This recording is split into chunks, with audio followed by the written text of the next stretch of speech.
What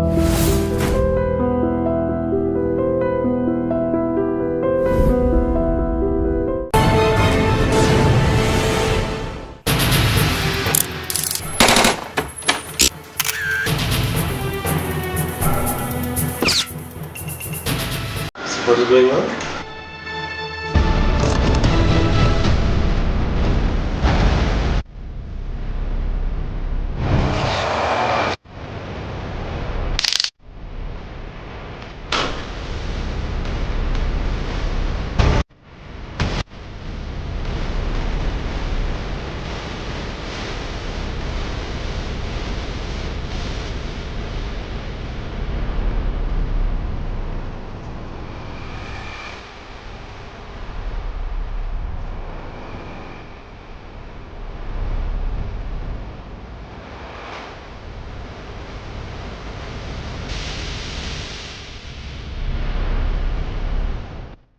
ఒకసారి ఆ జూబ్లీస్ car bomb కేసులో అసలు ఇటువంటి క్లూస్ లేవు. ఆ టైంలో గాంధీ గారి టీం అక్కడ రావడం, ఆ క్లూస్ ఏ విధంగా మీరు ఐడెంటిఫై చేస్తారు? వాళ్ళకి కూడా జరగట్లేదు.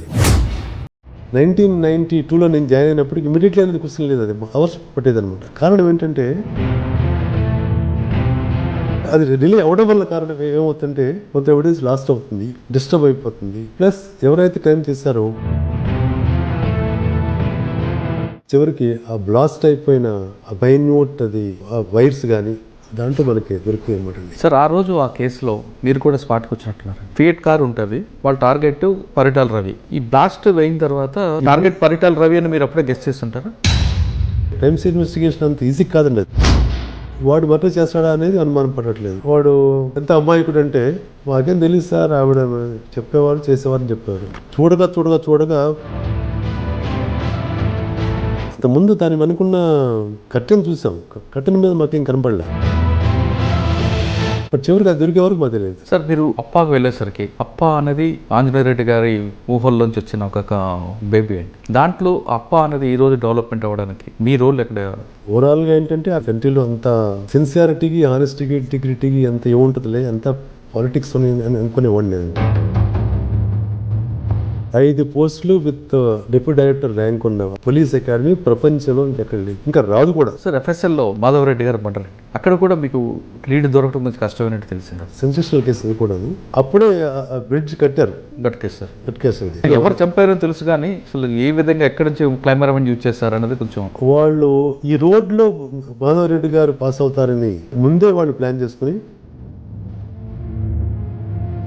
దూరం నుంచి వాళ్ళు బ్లాస్ట్ చేశారు. Same similar to that Alipiri incident. ఎక్కడ బ్లాస్ట్ చేసి ఉంటారు? అప్పుడు చూస్తే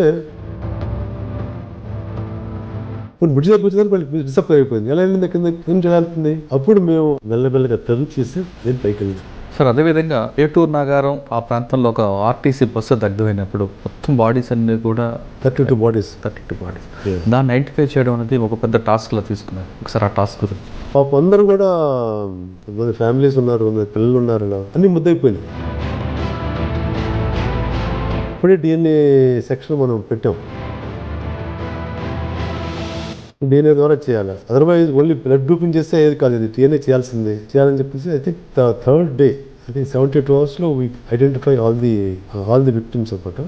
సార్ మొత్తం మీ కెరియర్లో ఒక అనార్ గుప్తా, ఒక తెహల్కా, ఒక జార్ఖండ్ సిబోరిన్ కేసు, ఇటువంటి చాలా కేసులు కనిపిస్తుంటాయి. ఒక్కసారి అనార్ గుప్తా కేసు చెప్పండి. అనార్ గుప్తా అనే అమ్మాయి జమ్మూ అండ్ కాశ్మీర్ డ్యూటీగా సెలెక్ట్ అయింది. ఆ టైంలో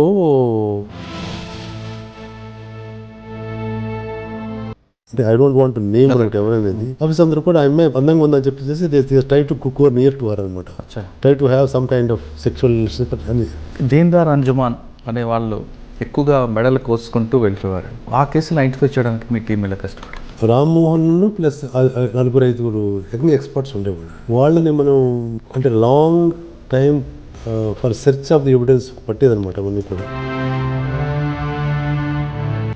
సో లీడర్షిప్లో ఎప్పుడైతే కాంప్రమైజ్ అవ్వరు అని తెలిసినప్పుడు కింద వాళ్ళు కూడా జాగ్రత్తగా ఉంటారండి. 2006 వరకు మీకు బాగా గుర్తుండిపోయిన ఇంకా మంచి కేసు ఉంది అంటే అది నాకు బాగా గుర్తుండిపోయిన కేసు ఇది ఒకటేనండి.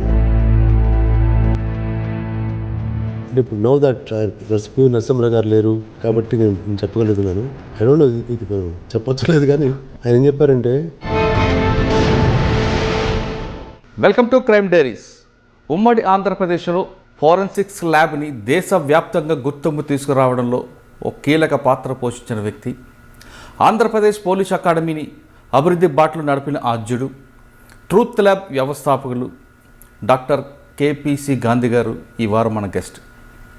గాంధీ గారు ఉమ్మడి ఆంధ్రప్రదేశ్ ఎఫ్ఎస్ఎల్ని ఒక స్థాయిలో లెవెల్లో తీసుకొచ్చి దేశవ్యాప్తంగా ఉన్న ల్యాబులన్నింటిలో కన్నా ఆంధ్రప్రదేశ్ ల్యాబ్కి ఒక క్రెడిబిలిటీ తీసుకొచ్చారంటే ఆయనే దాని కారకులు. అదొకటే కాకుండా ఆంధ్రప్రదేశ్ పోలీస్ అకాడమీలో టెక్నాలజీ డెవలప్ చేయడం, దాన్ని కూడా మిగతా అన్ని అకాడమీల కన్నా డిఫరెంట్గా డెవలప్ చేయడంలో ఆంజనేయ రెడ్డి గారితో పాటు గాంధీ గారి కృషి ఇప్పటికీ ఎప్పటికీ మర్చిపోలేం. ఈ రెండు విషయాలే కాకుండా ఫోరెన్సిక్స్ ల్యాబ్తో పాటు క్లూస్ టీమ్, ఇక రకరకాల విషయాలు తీసుకొస్తే ఆయన చేసిన ప్రతి ముద్ర ఈరోజు ఫోరెన్సిక్స్ ల్యాబ్ మీద కనిపిస్తుంది. ఆయన తర్వాత ట్రూత్ ల్యాబ్ అని ఒక సంస్థను ఏర్పాటు చేసి ఎక్కడైతే ఎవరి మధ్యనైతే డిస్ప్యూట్స్ వస్తాయో అవి కోర్టుకు వెళ్ళడానికి ముందు సాక్ష్యాలు కావాలనుకుంటే దానికి సంబంధించిన ట్రూత్ అనేది ఒక పదానికి సంబంధించి నేర పరిశోధన చేయడంలో ఆయన ఒక ప్రైవేట్ ల్యాబ్ పెట్టి దాన్ని కూడా దేశవ్యాప్తంగా గుర్తింపు తీసుకురావడంలో ఆయనకంటూ ముద్ర వేసుకున్నారు. ఇవన్నీ ఒకటి ఉంటే ఇప్పుడు కొత్తగా జెనోమ్ ల్యాబ్ కూడా ఆయనే తన ముద్ర వేస్తున్నారు. అంటే గత తరాలకి ముందు తరాలకు కూడా మనకు సంబంధించిన పుట్టు పూర్వత్వాలతో పాటు మన కుటుంబాలకు సంబంధించిన వారు కానీ మన తాత ముత్తాలకు సంబంధించిన రోగాలు కానీ ఏ విషయాలు కావాలన్నా జెనోమ్ ల్యాబ్ అనేది ఇంక భావి తరాలకి ఒక రాచబాటగా ఉంటుందని చెప్పుకోవచ్చు. అలాంటి వ్యక్తిని అడిగి అసలు ట్రూత్ ల్యాబ్ పెట్టడానికి కారణం ఏంటి, ఎఫ్ఎస్ఎల్ అన్నది ఈ స్థాయిలో తీసుకురావడానికి ఆయన చేసిన కృషి ఏ విధంగా ఉంది, ఆంధ్రప్రదేశ్ పోలీస్ అకాడమీలో డెవలప్మెంట్లో ఆయన చేసిన పాత్ర ఏంటో ఆయన తెలుసుకుంది. గాంధీ గారు నమస్తే అండి. నమస్కారం అండి. డాక్టర్ కేపీసీ గాంధీ గారు 2004 ఆ ప్రాంతంలో మేము అప్పుడు ఫీల్డ్లోకి వస్తున్న కొత్తల్లో, అంటే అప్పటికి ఒక దశలో ఉండి ఇంకో దశలో వచ్చిన కొత్తల్లో అసలు ట్రూత్ ల్యాబ్ అంటే ఏంటి, లేదా క్లూస్ టీమ్ అంటే ఏంటి, ఎఫ్ఎస్ఎల్ అంటే ఏంటి, ఇవన్నీ మాకు తెలియని విషయాలుగా ఉండేది. అప్పుడు ఏదో ఒక మర్డర్ జరిగింది, దానికి సంబంధించిన క్లూస్ ఎక్కడో కావాలనుకుంటే ఎఫ్ఎస్ఎల్. మాలాంటి వాళ్ళందరూ కూడా తర్వాత మీ దగ్గర సిబ్బందికి మీరు కనిపించిన గురువులాగా మాకు అన్ని పాఠాలు నేర్పారు. క్లాసులు తీసుకోలేదు కానీ ఆ విధంగా మమ్మల్ని అందరినీ, అంటే డిఎన్ఏ అంటే ఏంటి, ఫింగర్ ప్రింట్స్ అంటే ఏంటి, ఇవన్నీ కూడా మాకు నేర్పుకొచ్చారు. మేము కానీ మా తర్వాత వచ్చిన జర్నలిస్టులు అవ్వచ్చు లేదా కొంతమంది సైంటిస్టులు అందరూ కూడా మీ బాటలో వస్తూ ఒక సబ్జెక్ట్ నేర్చుకున్న మా అందరికీ మీరు ఒక గురువు. మీరు అంటే అప్పుడు డిఎన్ఏ అంటే కేవలం ఒక ఎఫ్ఎస్ఎలే కాకుండా డిఎన్ఏ ఫింగర్ ప్రింట్ కానీ సైబర్ క్రైమ్ ల్యాబ్ కూడా ఆంధ్రప్రదేశ్కి ఫస్ట్ మీ చేతుల మీదగానే వచ్చింది. అంటే మీరు ఫారెన్లో చదవడం, దాని మీద ఎక్కువ అవగాహన ఉండడం కూడా ఒక ప్లస్ పాయింట్ అవ్వచ్చు. అయితే మీరు చేసిన కేసుల్లో ఎక్కువగా ఇప్పుడు సెన్సేషన్ అయిన కారు బాంబు కేసు, జూబ్లీస్ కారు బాంబు కేసు అవ్వచ్చు, లేదు వరంగల్లో జరిగిన మావోయిస్టులు బస్ట్ బ్లాస్ట్లు, దీంట్లో ఎక్కడ కూడా సాక్ష్యాలు దొరకని కేసులో కూడా రావచ్చు, లేదా కాశ్మీర్లో అనారి గుప్తా కేసు అవ్వచ్చు, ఇక మీరు ఫోరెన్సిక్స్ సంబంధించిన ఆడియో వీడియో ల్యాబ్ పెట్టడంలో కావచ్చు, ఇంకొకటి రెండు లేదంటే అన్నిటికంటే ఇంపార్టెంట్ మాధవరెడ్డి గారి ఆ బ్లాస్ట్లో కూడా ఎటువంటి ఆధారం లేకపోతే దాన్ని కూడా బ్రేక్ చేయడం, ఒక ట్రైన్ బర్న్ అవుతుంది దాంట్లో కూడా ఎలాంటి ఎవిడెన్స్ లేకపోతే మీరు స్వయంగా వెళ్ళి దాన్ని చెక్ చేసి దీన్ని ఓపెన్ చేయడం, కొన్ని సూసైడ్ కేసులను కూడా మర్డర్ కేసుల్లో అయ్యాయి అని చెప్పడం, ఇవన్నిటికి కూడా కారకులు మీరు. అంటే ఆ కేసు మిస్టరీని బ్రేక్ చేయడానికి మీరు మీ టీం చేసిన కృషి అంతా ఇంత కాదండి. ఒక్కసారి కేపీసీ గాంధీ గారి ఎఫ్ఎస్ఎల్ గురించిలో మంచి కేసుల గురించి చెప్పే ముందు గాంధీ గారి కుటుంబ నేపథ్యం, గాంధీ గారు ఈ భాగంలో ఈ రూట్లో రావడానికి ప్రధాన కారణం చెప్పండి. నేను పుట్టింది ఒక మధ్యతరగతి సాంప్రదాయబద్ధమైన కట్టుబాట్లు, పద్ధతులు, especially Gandhian thought and philosophy, ఇవన్నీ ఆకలింపు చేసుకుని అలా నడిచే కుటుంబంలో పుట్టాను. మా ముత్తాత గారు మహాత్మా గాంధీ గారు ఆ మార్గం నుంచి వెళ్తుంటే అప్పట్లో బందరు బెజవాడ రోడ్ అనేవాళ్ళు. ఇప్పుడు దాన్ని మసిలీపట్నం విజయవాడ రోడ్ అంటారు దాన్ని. I'm talking of 1927. మేము మా మదర్ పుట్టిన టైంలో అనమాట సుమారుగా అది. ఆ టైంలో ఆయన కొంచెం ఊర్లో పెద్ద ఆకునూరు అనే విలేజ్ అనమాట. ఆ ఊర్లో ఆయన బ్యాక్గ్రౌండ్ అంటే రిచ్ బ్యాక్గ్రౌండ్ కాకపోయినా అప్పర్ మిడిల్ క్లాస్ బ్యాక్గ్రౌండ్ అనమాట. ఆయన అప్పట్లోనే ఒక ముందు చూపు చూసి ఆ మార్గంలో వెళ్ళే వాళ్ళకి అప్పట్లో నడకే కదా మెయిన్ వెనకాల, అది బండ్లు ఉండేవి. అప్పట్లో బొగ్గు బస్సు ఉండేదని చెప్పేది మా మదర్కి, మా మదర్ వాళ్ళు. ఆ టైంలో చాలామంది మధ్యలో ఆగిపోతే, ఏదో చోట ఆగిపోతే వాళ్ళకి నైట్ పడుకోవడానికి మధ్యలో వాడు కనీసం వాటర్ ఇవ్వడానికి ఏమైనా అప్పట్లో సామాన్లు కూడా తీసుకుని వెళ్ళేవాళ్ళు, వంట సామాన్లు ఆగిపోతే మధ్యలో వండుకోవడానికి తీసుకెళ్ళాడు, ఈవెన్ పెట్టుకోవడానికి లేకపోతే ఆయన అప్పట్లోనే ఒక సత్రం అంటారు అప్పట్లో, దాన్ని పౌల్ట్రీ అంటారు, మజిలీ అంటారు, షెల్టర్ అంటారు, మీరు కట్టించారు. షెల్టర్ అయింది ఒకప్పుడు, సత్రం అంటారు. 1927లో ఆయన కట్టిస్తే మహాత్మా గాంధీ గారు అట్లా విజిట్ చేస్తూ ఇది కొత్తగా కట్టిన సత్రం, ఇక్కడ ఆగొచ్చు అని చెప్పేసి ఆయన ఆపితే ఆయన కూర్చుని ఆ టైంలో ఆగి కూర్చున్నప్పుడు వీళ్ళతో మాట్లాడుతుంటే, ఇలా మీరు ఇక్కడ ఇలా కట్టారు, ఇది 10 మందికి ఉపయోగపడే విషయం చేయడం బాగుంటుంది. యాక్చువల్గా కొంచెం డబ్బు ఉన్నవాళ్ళు తనకి అవసరమైంది ఉంచుకొని మిగిలింది ఉంటే ట్రస్ట్ కింద చేసి ఒక వ్యవస్థ ఏర్పాటు చేసి ఆ ట్రస్ట్కు మేనేజ్మెంట్ చేస్తూ అది 10 మంది ఉపయోగాలు చేయాలని చెప్పారట.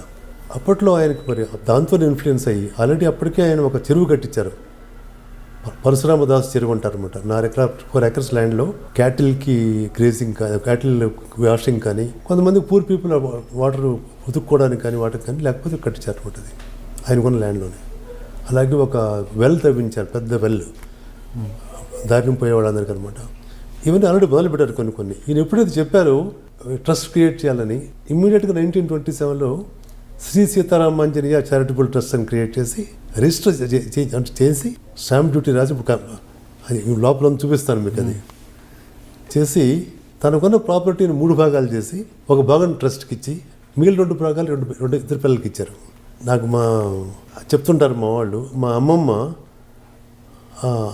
ఆయనకి ఆల్మోస్ట్ అప్పటికే 85 కదా, వెళ్ళి ఏంటి ఈ భూమి ట్రస్ట్కి ఇచ్చేసావు, మరి పిల్లల సంగతి ఏంటంటే I will take care of అని చెప్పేసి అన్నారట, అని వాళ్ళిద్దరికి ఇచ్చేసారట. అది 1948లో మహాత్మా గాంధీ గారు చనిపోయిన టైంలో నేను పుట్టడం, ఇంకా వాళ్ళు వేరే ఆలోచించలేదు, నా పేరు గాంధీ పెట్టేశారు. I was the first grand children of that family అనమాట అండి, grand child of the family. So అక్కడ పెట్టడం మొదలుపెట్టింది. ఆ తర్వాత మా ఫాదర్ మదర్ అప్పట్లోనే టెన్త్ క్లాస్ అనేవాళ్ళు, ఎస్ఎల్సీ అనేవాళ్ళు, ఎస్ఎల్సీ పాస్ అయిన వాళ్ళు అనమాట అండి. సో వాళ్ళు అలా స్కూల్కి కూడా పంపకుండా నన్ను 5th క్లాస్ వరకు నేను స్కూల్కి వెళ్ళాల, వాళ్ళ ఇంట్లో చెప్పేసేసి 6th క్లాస్ జాయిన్ చేశారు. విత్ రిజల్ట్ 13th ఇయర్ కల్లా నేను ఎస్ఎల్సీ పాస్ అయిపోయాను. 61కి నేను ఎస్ఎల్సీ పాస్ అయిపోయాను అనమాట. ఆ తర్వాత ప్రీ యూనివర్సిటీ కోర్సు, తర్వాత బీఎస్సీ విజయవాడ వెళ్ళిపోయాను. ఇంకా బాగా నాకు గుర్తు, విజయవాడ వెళ్తుంటే నీ పేరు గాంధీ, నువ్వు గాంధీ గారు చనిపోయినప్పుడు పుట్టావు, ఏదో కారణం ఉంటుంది. గాంధీ గారు మన ఫ్యామిలీ అందరికీ చాలా కావాల్సిన వాళ్ళు.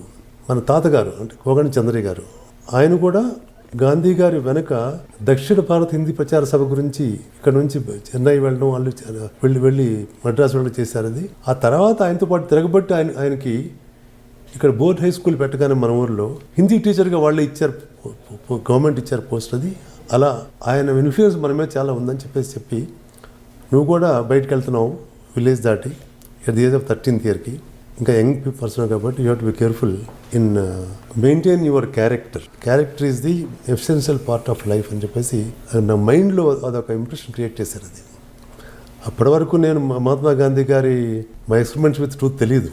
ఆ తర్వాత చదివాను. ఇదే రకంగా అప్పట్లో గాంధీ గారి మదర్ కూడా when she was leaving to UK జాగ్రత్తగా ఉండమని చెప్పడం, అవన్నీ కూడా ఆ తర్వాత నాకు గుర్తుకొచ్చినమాట. బహుశా వాళ్ళందరికీ తెలిసి ఉండొచ్చు, ఈ ఇన్ఫ్లుయెన్స్ అంతా ఉండి ఉండొచ్చు మా పేరెంట్స్ వాళ్ళకి. సో ఆ బ్యాక్గ్రౌండ్తో నేను బీఎస్సీ లైలా కాలేజ్ చేసి, లైలా కాలేజీలో ఇన్ఫ్లుయెన్స్ అయ్యి ఈ మ్యాథమెటిక్స్, ఫిజిక్స్, కెమిస్ట్రీ సబ్జెక్ట్స్లో ఫిజిక్స్లో ఇన్ఫ్లుయెన్స్ అయ్యి నేను ఎలా అయినా సరే ఎలక్ట్రానిక్స్ అండ్ రేడియో ఫిజిక్స్ చేయాలి అని అప్పట్లో నేను పట్టుబడితే నాకు బీఈ సీట్ వచ్చినా కానీ 3 years డిగ్రీకి ఉన్నాయి అనమాట. అప్పట్లో వచ్చినా కానీ నన్ను అక్కడే ఎంఎస్సీ గురించి ఆల్ ది వే ఎలక్ట్రానిక్స్ ఇక్కడ లేకపోతే మధ్యప్రదేశ్ పంపించారు, సాగర్ యూనివర్సిటీలో అక్కడికి అనమాట అండి.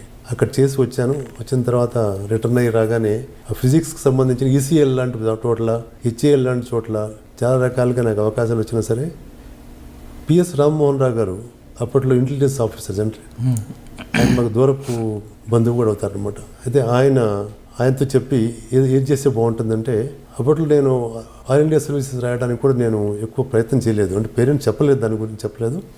ఇక్కడికి వచ్చిన తర్వాత ఆయన చూసిన తర్వాత రాయాలనిపించి రాయడం మొదలుపెట్టాను అనమాట. సో మొదలుపెట్టి ఈ లోపల ఆయన ఇంటెలిజెన్స్ బ్యూరోలోనూ పోస్టులు అవకాశాలు ఉన్నాయని చెప్తే సెంట్రల్ ఫోరెన్సిక్ ల్యాబొరేటరీ అప్పుడే పెట్టారు. అప్పుడు ఇంటెలిజెన్స్ బ్యూరో కింద ఉండేది. ఫోరెన్సిక్ ల్యాబొరేటరీ అదర్ వింగ్స్ ఎప్పుడే ఉండేవి కాదు, ఇంటెలిజెన్స్ బ్యూరో కిందే ఉండేది అనమాట.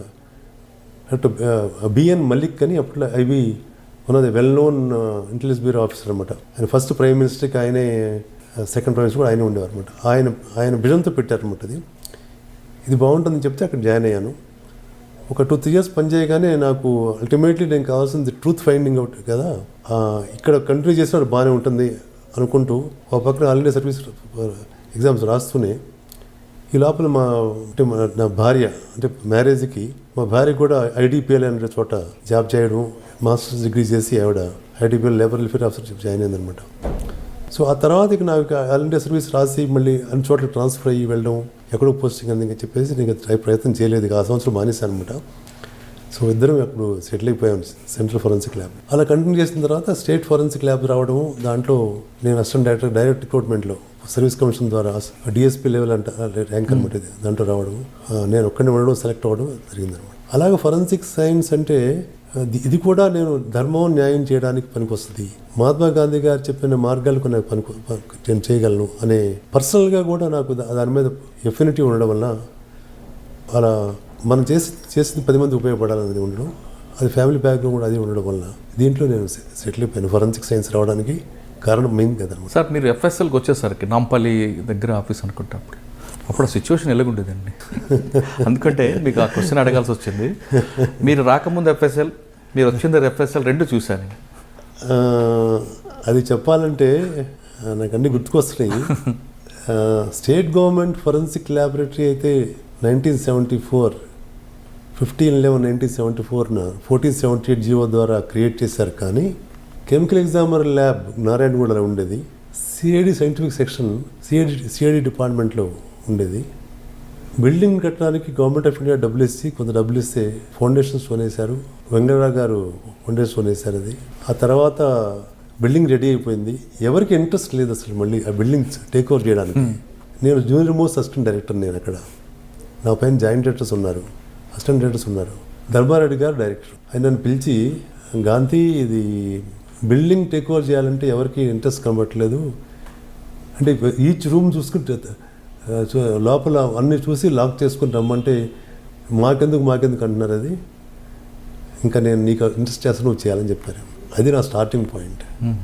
స్టేట్ ఫోరెన్సిక్ ల్యాబొరేటరీ హైదరాబాద్కి అంటే ఆంధ్రప్రదేశ్కి కట్టి బిల్డింగ్ నేను హ్యాండ్ ఓవర్ చేసుకున్న తర్వాత ధర్మారెడ్డి గారు నన్ను పూర్తిగా నాకు ఇచ్చేసేసి కొన్ని విషయాలు నేను మామూలుగా అయితే చెప్పేవాడిని, కానీ ఇప్పుడు ఇక నా స్వగతంలో చెప్పుకునే దానికన్నా కొన్ని విషయాలు చెప్తే 10 మందికి కూడా తెలిసి బాగుంటుంది ఉద్దేశంతో నేను చెప్తున్నాను. ఆయన చివరికి జాయింట్ డైరెక్టర్స్ రాయాల్సిన యాన్యువల్ కాన్ఫిడెన్షియల్ రిపోర్ట్స్ కూడా నన్నే రాయమని చెప్పేవారు. అంటే అంత నమ్మకం అన్నమాట, అపారమైన నమ్మకం అనమాట. ఆయన చివరికి ఆయన లండన్ వెళ్ళి వాళ్ళ భార్యకి క్యాన్సర్ ప్రాబ్లం వస్తే వెళ్ళేటప్పుడు బ్లాంక్ పేపర్ మీద సిగ్నేచర్స్ పెట్టి నాకు ఇచ్చి, అవసరమైతే నువ్వు అప్లికేషన్ రాసిన ఎందుకనంటే, నాకు బ్లాంక్ పేపర్ ఎందుకు సార్, అందులో అప్పటికే మేము ఇప్పుడు 4G కేసెస్ చూసిన వాడిని నేను, ఎందుకంటే లేదు ఉంచు నాకు నమ్మకం ఉందని చెప్పారనమాట. అలా దానికి రిక్రూట్మెంట్ రూల్స్ లేవు, రూల్స్ నేనే రాశా. అడ్మినిస్ట్రేషన్కి డివిజన్స్ అంటూ ఏం లేవు. అప్పట్లో క్యాటిల్ పాయిజనింగ్ అనేవాళ్ళు CP and human poisoning HP, అంటే టాక్సికాలజీ సెక్షన్ అంటూ సెపరేట్గా ఉన్నాయి, కానీ రాయలేక పెట్టలేదు, అసలు ఎవరు పట్టించుకోలేదు దాని గురించి. నేను సెక్షన్ పేర్లు కూడా TOX టాక్స్ అని, ఎస్ అంటే సిరాలజీ, SCR అని సిరాలజీ అని అవి కూడా పరుచుకుని మొత్తం అడ్మినిస్ట్రేషన్ అంతా చివరికి నేను ఓవర్సీ చేసి ఫస్ట్ రిక్రూట్మెంట్స్ కూడా నేనే చేశాను అంతా. దట్ వాస్ వాట్ అంటే I have try to build up the entire thing అనమాట అండి. ఈ లోపల ఆయన రిటైర్ అయిపోయిన తర్వాత వచ్చిన డైరెక్టరు అంటే అంత కాంపిటెన్సీ ఉండి, ప్రొఫెషనలిజం బ్యాక్గ్రౌండ్ ఉండి, ప్లస్ పబ్లిక్ సర్వీస్ మీద అది లేకుండా ఆ టైప్ ఆఫ్ యాటిట్యూడ్ లేదని చెప్పేసి నేను ఇలా కంటిన్యూ చేసే బదులు, ఏదో ఒక జాబ్లో కంటిన్యూ చేసే బదులు, so at least let me go abroad and try to improve my knowledge and experience అని, అది మన ట్రైనింగ్ అని చెప్పేసి నేను లీవ్ పెట్టేసి వెళ్ళిపోయాను 1983. అప్పుడే ఎన్టీ రామారావు గారు ముఖ్యమంత్రి అయ్యారు. ఆయన నాకు మా ఫ్యామిలీ బ్యాక్గ్రౌండ్ అంటే వాళ్ళ ఫ్యామిలీ వాళ్ళు నాకు తెలిసిన సార్ నేను వెళ్ళేటప్పుడు కూడా నేను ట్రై చేయాల. ఐ ఫెల్ట్ దట్ ఈ టైంలో నేను వెళ్ళి ఇంప్రూవ్ చేసుకోవాలి అని చెప్పేసి వెళ్ళిపోయాను అనమాట. అదే టైంలో పిహెచ్డీ కూడా రిజిస్టర్ చేశాను. పిహెచ్డీ వర్క్ కూడా చేస్తూనే ఒక పక్కనే అక్కడికి వెళ్ళిపోయి 87 లాస్ట్లో అక్కడ ఎంఏ క్రిమినల్ జస్టిస్ చేసి అక్కడ ఫస్ట్ ర్యాంక్ రావడం వల్ల సిటీ యూనివర్సిటీ ఆఫ్ న్యూయార్క్లో జాన్జే కాలేజ్ అంటే వెరీ ఫేమస్. ఇప్పటికి కూడా జాన్జే అంటే బెస్ట్ యూనివర్సిటీ అనమాట. అది చేయడం వల్ల నాకు మన న్యూయార్క్ సిటీ పోలీస్ వాళ్ళు అక్కడ క్రైమ్ ల్యాబ్ అంటారు దాన్ని, ఇక్కడ ఫోరెన్సిక్ ల్యాబ్ అంటే క్రైమ్ ల్యాబ్ నాకు అవకాశం ఇవ్వడానికి ఇంటర్వ్యూ పిలవడము, అక్కడ నాకు అవకాశం ఇవ్వడము. అది కూడా సివిల్ ఇన్వెస్టిగేటర్ అనమాట. అప్పట్లో ఎథనిక్ ప్రాబ్లమ్స్ ఎక్కువ ఉండేవి. అంటే చాలామంది చైనీస్ కొరియన్స్ వచ్చేసేసి ఈ షాప్స్ పెట్టడం ఇటువంటి వల్ల క్లాషెస్ ఎక్కువ ఉండేవి లోకల్ అమెరికన్స్.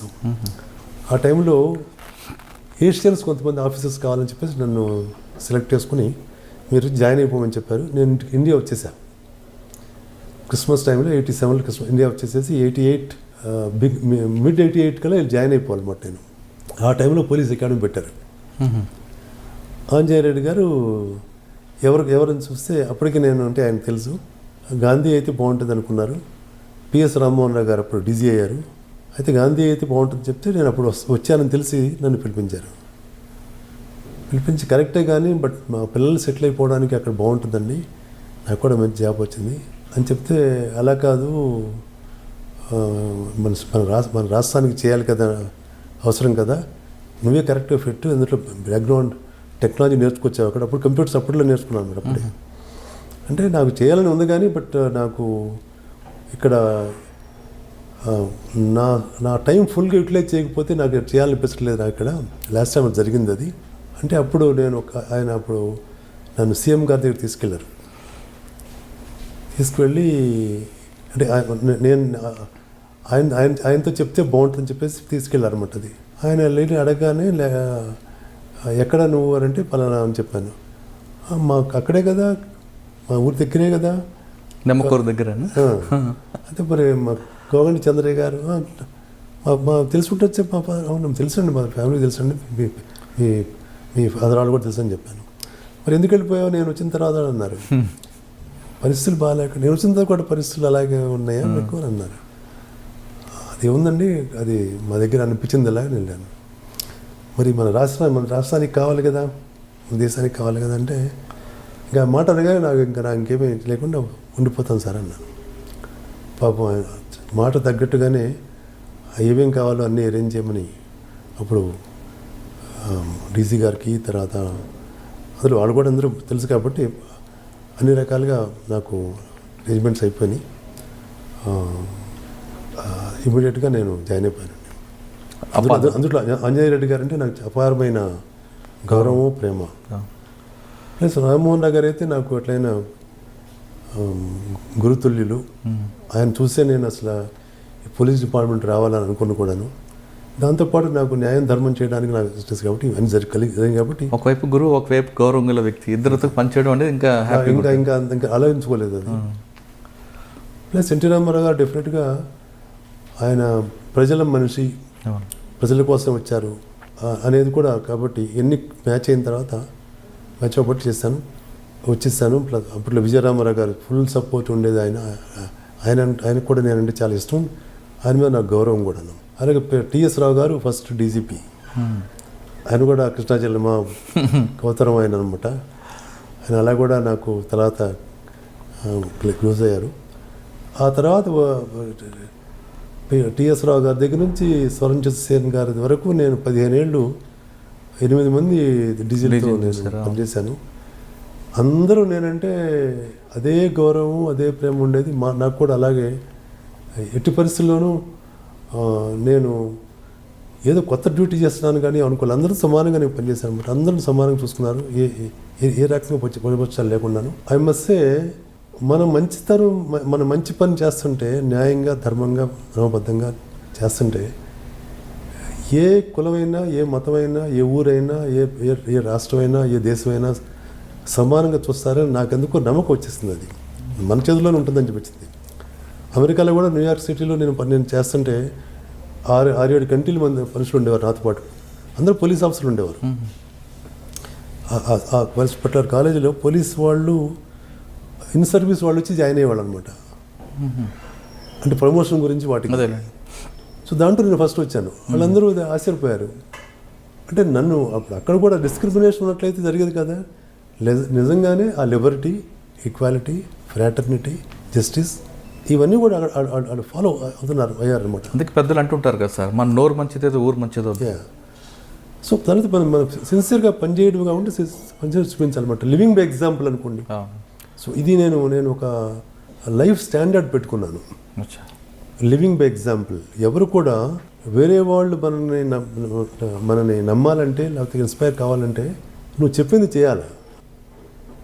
నువ్వు ఆలోచించింది చెప్పాలి. ఫస్ట్ ఆఫ్ ఆల్ నువ్వు చెప్పింది చేయాలి. ఆలోచన, చెప్పింది, చేసేది మూడైతే ఎవరు చేయరు అనేది అది ఒక ఫర్మ్గా పడిపోయింది. అప్పట్లో నేను ఇక మహాత్మా గాంధీ గారి గురించి ఇంకా చదవాలని చెప్పేసి Madurai Kamaraj university distance education program అంటే MA Gandhi and philosophy and thought ఒక డిగ్రీ తీసుకున్నాను. ఆ తర్వాత ఇంకా నాకు గాంధీ గారి ఫిలాసఫీ మీద నాకు చాలా అవగాహన వచ్చేసేసి so I have to make a difference to society. The purpose of life is to make a difference to others, not to your self. నీ వల్ల 10 మందికి ఉపయోగపడాలా. ఇలా ఉపయోగపడితే నేచర్ కానీ దేవుడు కానీ ఏ పేరు పెట్టుకున్న దేవుడు కానీ అది నీకు కావాల్సిన సహాయం ఇస్తాడనే నమ్మకం నాకు కలిగింది అనమాట అండి. ఆ రోజు నుంచి ఇప్పటి వరకు కూడా మనం చేయడం మన ధర్మం. కరెక్ట్గా చేస్తే చేసిన దానికి దేవుడు మిగిలిన చూస్తాడు. అది పూర్తి నమ్ముతున్నాను అనమాట. That's what exactly is happening in my life even today. అంటే మీరు ఫలితం ఆశించుకుంటే మీరు చేయాల్సింది చేస్తున్నారు కాబట్టి ఆటోమేటిక్గా మీకు అన్నీ సమకూరుతుంది. నేను పెద్ద పెద్ద మాటలు గీత గురించి అని చెప్పను నేను. బట్ నేను ప్రాక్టికల్గా చేయాలనుకున్నాను, చేస్తున్నాను. చేసినందుకు మరి ఆ దేవుడు చేస్తున్నాడు లేకపోతే మరి ఎవరు చేస్తారో నాకు తెలియదు. కానీ నాకు ఇప్పుడు ఇది చేయాలనుకుంటే దీంట్లో డబ్బు ఖర్చు అయినా సరే డబ్బు ఎక్కడి నుంచి వస్తాను ఆలోచించలేదు, వస్తాయింది. ఈయన జీనో ఫౌండేషన్. అంటే మీరు సంకల్ప బలం అంత గట్టిగా ఉంటుందేమో అండి. నేను పవర్ ఆఫ్ థాట్ అనేది నాకు ఒక నా మై ఓన్ ఫిలాసఫీ అనమాట. Power of thought. నువ్వు అనుకునేది మంచిదైతే పవర్ఫుల్గా థింక్ చేస్తే ఆ థాట్ పవరే నిన్ను ఆ పని చేస్తుంది. కరెక్ట్. ఆ పనులు కూడా సక్సెస్ చేస్తుంది అనేది నేను పూర్తిగా నమ్ముతున్నానండి. నమ్ముతున్నాను, ఆచరిస్తున్నాను. దానికి కావాల్సిన రిజల్ట్స్ కూడా నాకు వస్తున్నాయి. సార్ మీరు అప్పాకు వెళ్ళేసరికి అప్ప అనేది ఆంజనేయ రెడ్డి గారి ఊహల్లోంచి వచ్చిన ఒక బేబీ అండి. ఆయనకున్న దాంట్లోనే రోజు ఉదయం కూర్చొని దగ్గరగా చేసుకుని ఉండేవారు. చిన్న ఇల్లులాగా తయారు చేస్తూ ఈరోజు ఒక మహావృక్షం అయింది. దాంట్లో అప్ప అనేది ఈరోజు డెవలప్మెంట్ అవ్వడానికి మీ రోల్ ఎక్కడ? అసలు ఆంజనేయ రెడ్డి గారు నన్ను సెలెక్ట్ చేసుకోవడానికి నేను కూడా ఇంకా వేరేది ఆలోచించుకోకుండా ఇక్కడ ఉండిపోవడానికి ఓవరాల్గా ఏంటంటే అక్కడికి వెళ్తే నాకు పిల్లలు సెటిల్ అయిపోతారు. ఇక్కడ ఈ కంట్రీలో అంత సిన్సియారిటీకి, హానెస్టీకి, ఇంటిగ్రిటీకి అంత ఏముంటుందిలే, అంత పాలిటిక్స్ అని అనుకునేవాడిని నేను అప్పట్లో. రకరకాల ఉంటాయని. బట్ ఆయన ఉన్నారని కేవలం ప్లస్ రామ్మోహన్ రావు గారు పైనుండి ఆయన కూడా చెప్పడం, ఈ రెండే ముఖ్య కారణాలండి. సో న్యాచురల్గా ఏంటంటే my life is dedicated to what ever I believed in and he is the director. ఆయన కూడా నాకుతో ఎంత అభిమానంగా ఉండేవారంటే చాలాసార్లు ఆయన బంజారా నుంచి వెళ్తూ పంజగుట్టలో నేనుంటే కారు ఆపి నన్ను ఎక్కించుకొని తీసుకెళ్ళి ఇద్దరం కలిసి వెళ్ళిపోయేవాళ్ళం. మళ్ళీ ఈవినింగ్ మళ్ళీ వచ్చేసి నన్ను ఇక్కడ దింపేవాళ్ళు చాలా రోజులు అనమాట. అంటే ఏంటంటే ఈవెన్ కారులో కూడా డిస్కషన్ చేసుకుని అకాడమీని ఎలా డెవలప్ చేయాలనేది ఆయన ఆశయం, నాకు కూడా అదే ఆశయం. ఈ రెండు మ్యాచ్ అవ్వడం వలన న్యూ మెథడ్స్ అనమాట, బేసిక్ కోర్సెస్ అని అందరూ డిస్కస్ చేసుకుని ఇప్పుడు ఐడియా అయింది. అప్పట్లో అప్పుడే లండన్ వెళ్ళి ట్రైనింగ్ అయ్యి వచ్చారు ఆయన. అది కూడా ఆయనకి ఒక అడ్వాంటేజ్ అనమాట, థాట్ ప్రాసెస్. అప్పటికే నేను ఒక విజిట్ అయింది అక్కడ. కొంతకాలం ట్రైనింగ్ అయ్యి ఎఫ్బిఐ స్కాట్లాండ్లో, ఎఫ్బిఐ ఎఫ్ఎస్ఆర్టీసీ క్వాంటికో వర్జీనియాలో, మధ్యలో 2 సార్లు స్కాట్లాండ్ యార్డ్ వెళ్ళడం, ఇవన్నీ అవ్వడం వలన సో ఫ్రెష్ థింకింగ్తో పెట్టామన్నమాట అనేది. అందుకని నేషనల్ పోలీస్ అకాడమీ అప్పటికే కొన్ని సంవత్సరాలు అయిపోయినాయి కానీ, అంటే 88కి నేషనల్ అకాడమీ ఆల్మోస్ట్ 40 years అయిపోయింది కదా, 40 years అయిపోయినా కానీ ఈ ఫ్రెష్ థాట్స్ వచ్చిన ఐడియాస్ అన్నీ కూడా they just clicked very well అనమాట, అన్ని రకాలుగాను. అందుకని 88 బ్యాచ్ సబ్ ఇన్స్పెక్టర్ అన్నా కానీ, సర్వీస్ కమిషన్ తరచు ఆయన రిక్రూట్ చేస్తుందన్నమాట అన్నా కానీ, ఇప్పటికి కూడా వాళ్ళకి సర్వీస్లో ఉన్నారు. They stand out in the entire ఈ ప్రజెంట్ టైంలో కూడా. ఇప్పటికీ చెప్తుంటారండి 89 బ్యాచ్ వాళ్ళు కూడా, డిఎస్పీ అవ్వచ్చు లేదంటే ఎస్ఐలు కూడా, ఆయన ఒక 20 years ముందు విజన్. అది ఆయనకి అప్పుడే అక్కడ బ్రాంచ్లు వెళ్ళి రావడము. నాది టెక్నాలజీ పరంగా నేను FBI FSRTCలో ట్రైనింగ్ అవ్వడము, స్కాట్లాండ్ యార్డ్ వెళ్ళి రావడము. అందుకనే ప్రపంచంలో ఇవాళ ఆంధ్రప్రదేశ్ పోలీస్ అకాడమీలో ఉన్న ప్యాటర్న్, ఒక పోలీస్ ఆఫీసరు, ఒక జ్యుడిషియల్ ఆఫీసరు, ఒక లా ఆఫీసరు, ఒక ప్రాసిక్యూటింగ్ ఆఫీసరు, ఇలా డిఫరెంట్ డిపార్ట్మెంట్స్ అన్ని కూడా క్రియేట్ చేశారు అక్కడ. నాకు అవకాశం ఇచ్చారు ఫోరెన్సిక్ సైన్స్ ఎలా చేస్తారనేది. అప్పట్లో ఫోరెన్సిక్ సైన్స్ PTC అనంతపూర్లో కానీ నేషనల్ పోలీస్ అకాడమీలోనూ సింగిల్ మ్యాన్ పర్సన్ అనమాట. అతనే ఫోరెన్సిక్ మెడిసిన్ చెప్పేవారు, అతనే ఫోరెన్సిక్ సైన్స్ అన్ని భాగాలు చెప్పేవారు, అతనే అన్ని చెప్పేవారు అనమాట. అంటే అసలు ఇదేంటని నేను అడిగాను, ఏంటి అసలు ఇది? అందులో నాకు ఇక్కడ PTC కానీ నాకు తెలియదు కదా. FBI నుంచి 6 డిపార్ట్మెంట్ల దగ్గర నుంచి ఇక్కడ ఒకళ్ళు చేయడం ఏంటి అసలు? ఇది physical, chemical, biological, medical, finger prints ఒకటి చెప్పడం ఏంటని. ఆంజనేయ రెడ్డి గారు చాలా చాలా ప్రోగ్రెసివ్గా దాంట్లో నేను చెప్తే అది దాంట్లో ఉన్న రేషనల్ ఆలోచించి అప్పటికప్పుడు చెప్పగానే లెటర్ రాసేవారు. ఆయన వాళ్ళు కూడా చెప్పగానే లెటర్ రాసేస్తారు అసలు. మేము మార్నింగ్ వాక్లో కలిసి ఉండమాట. ఇంకా అదే spirit of doing something to the society, something nation, అది మా ఇద్దరికి ఇదే మ్యాచ్ అయిపోయింది. మ్యాచ్ అవ్వడం వలన నేను 6 డిపార్ట్మెంట్ కావాలంటే ఒక ఫిజిక్స్, ఒక కెమిస్ట్రీ, ఒక బయాలజీ, ఒక మెడిసిన్, ఒక ఫింగర్ ప్రింట్, వీళ్ళందరినీ 5 పోస్టులు క్రియేట్ చేశారు. 5 పోస్టులు విత్ డిప్యూటీ డైరెక్టర్ ర్యాంక్ ఉన్న పోలీస్ అకాడమీ ప్రపంచంలో ఇంకెక్కడ లేదు, ఇంకా రాదు కూడా.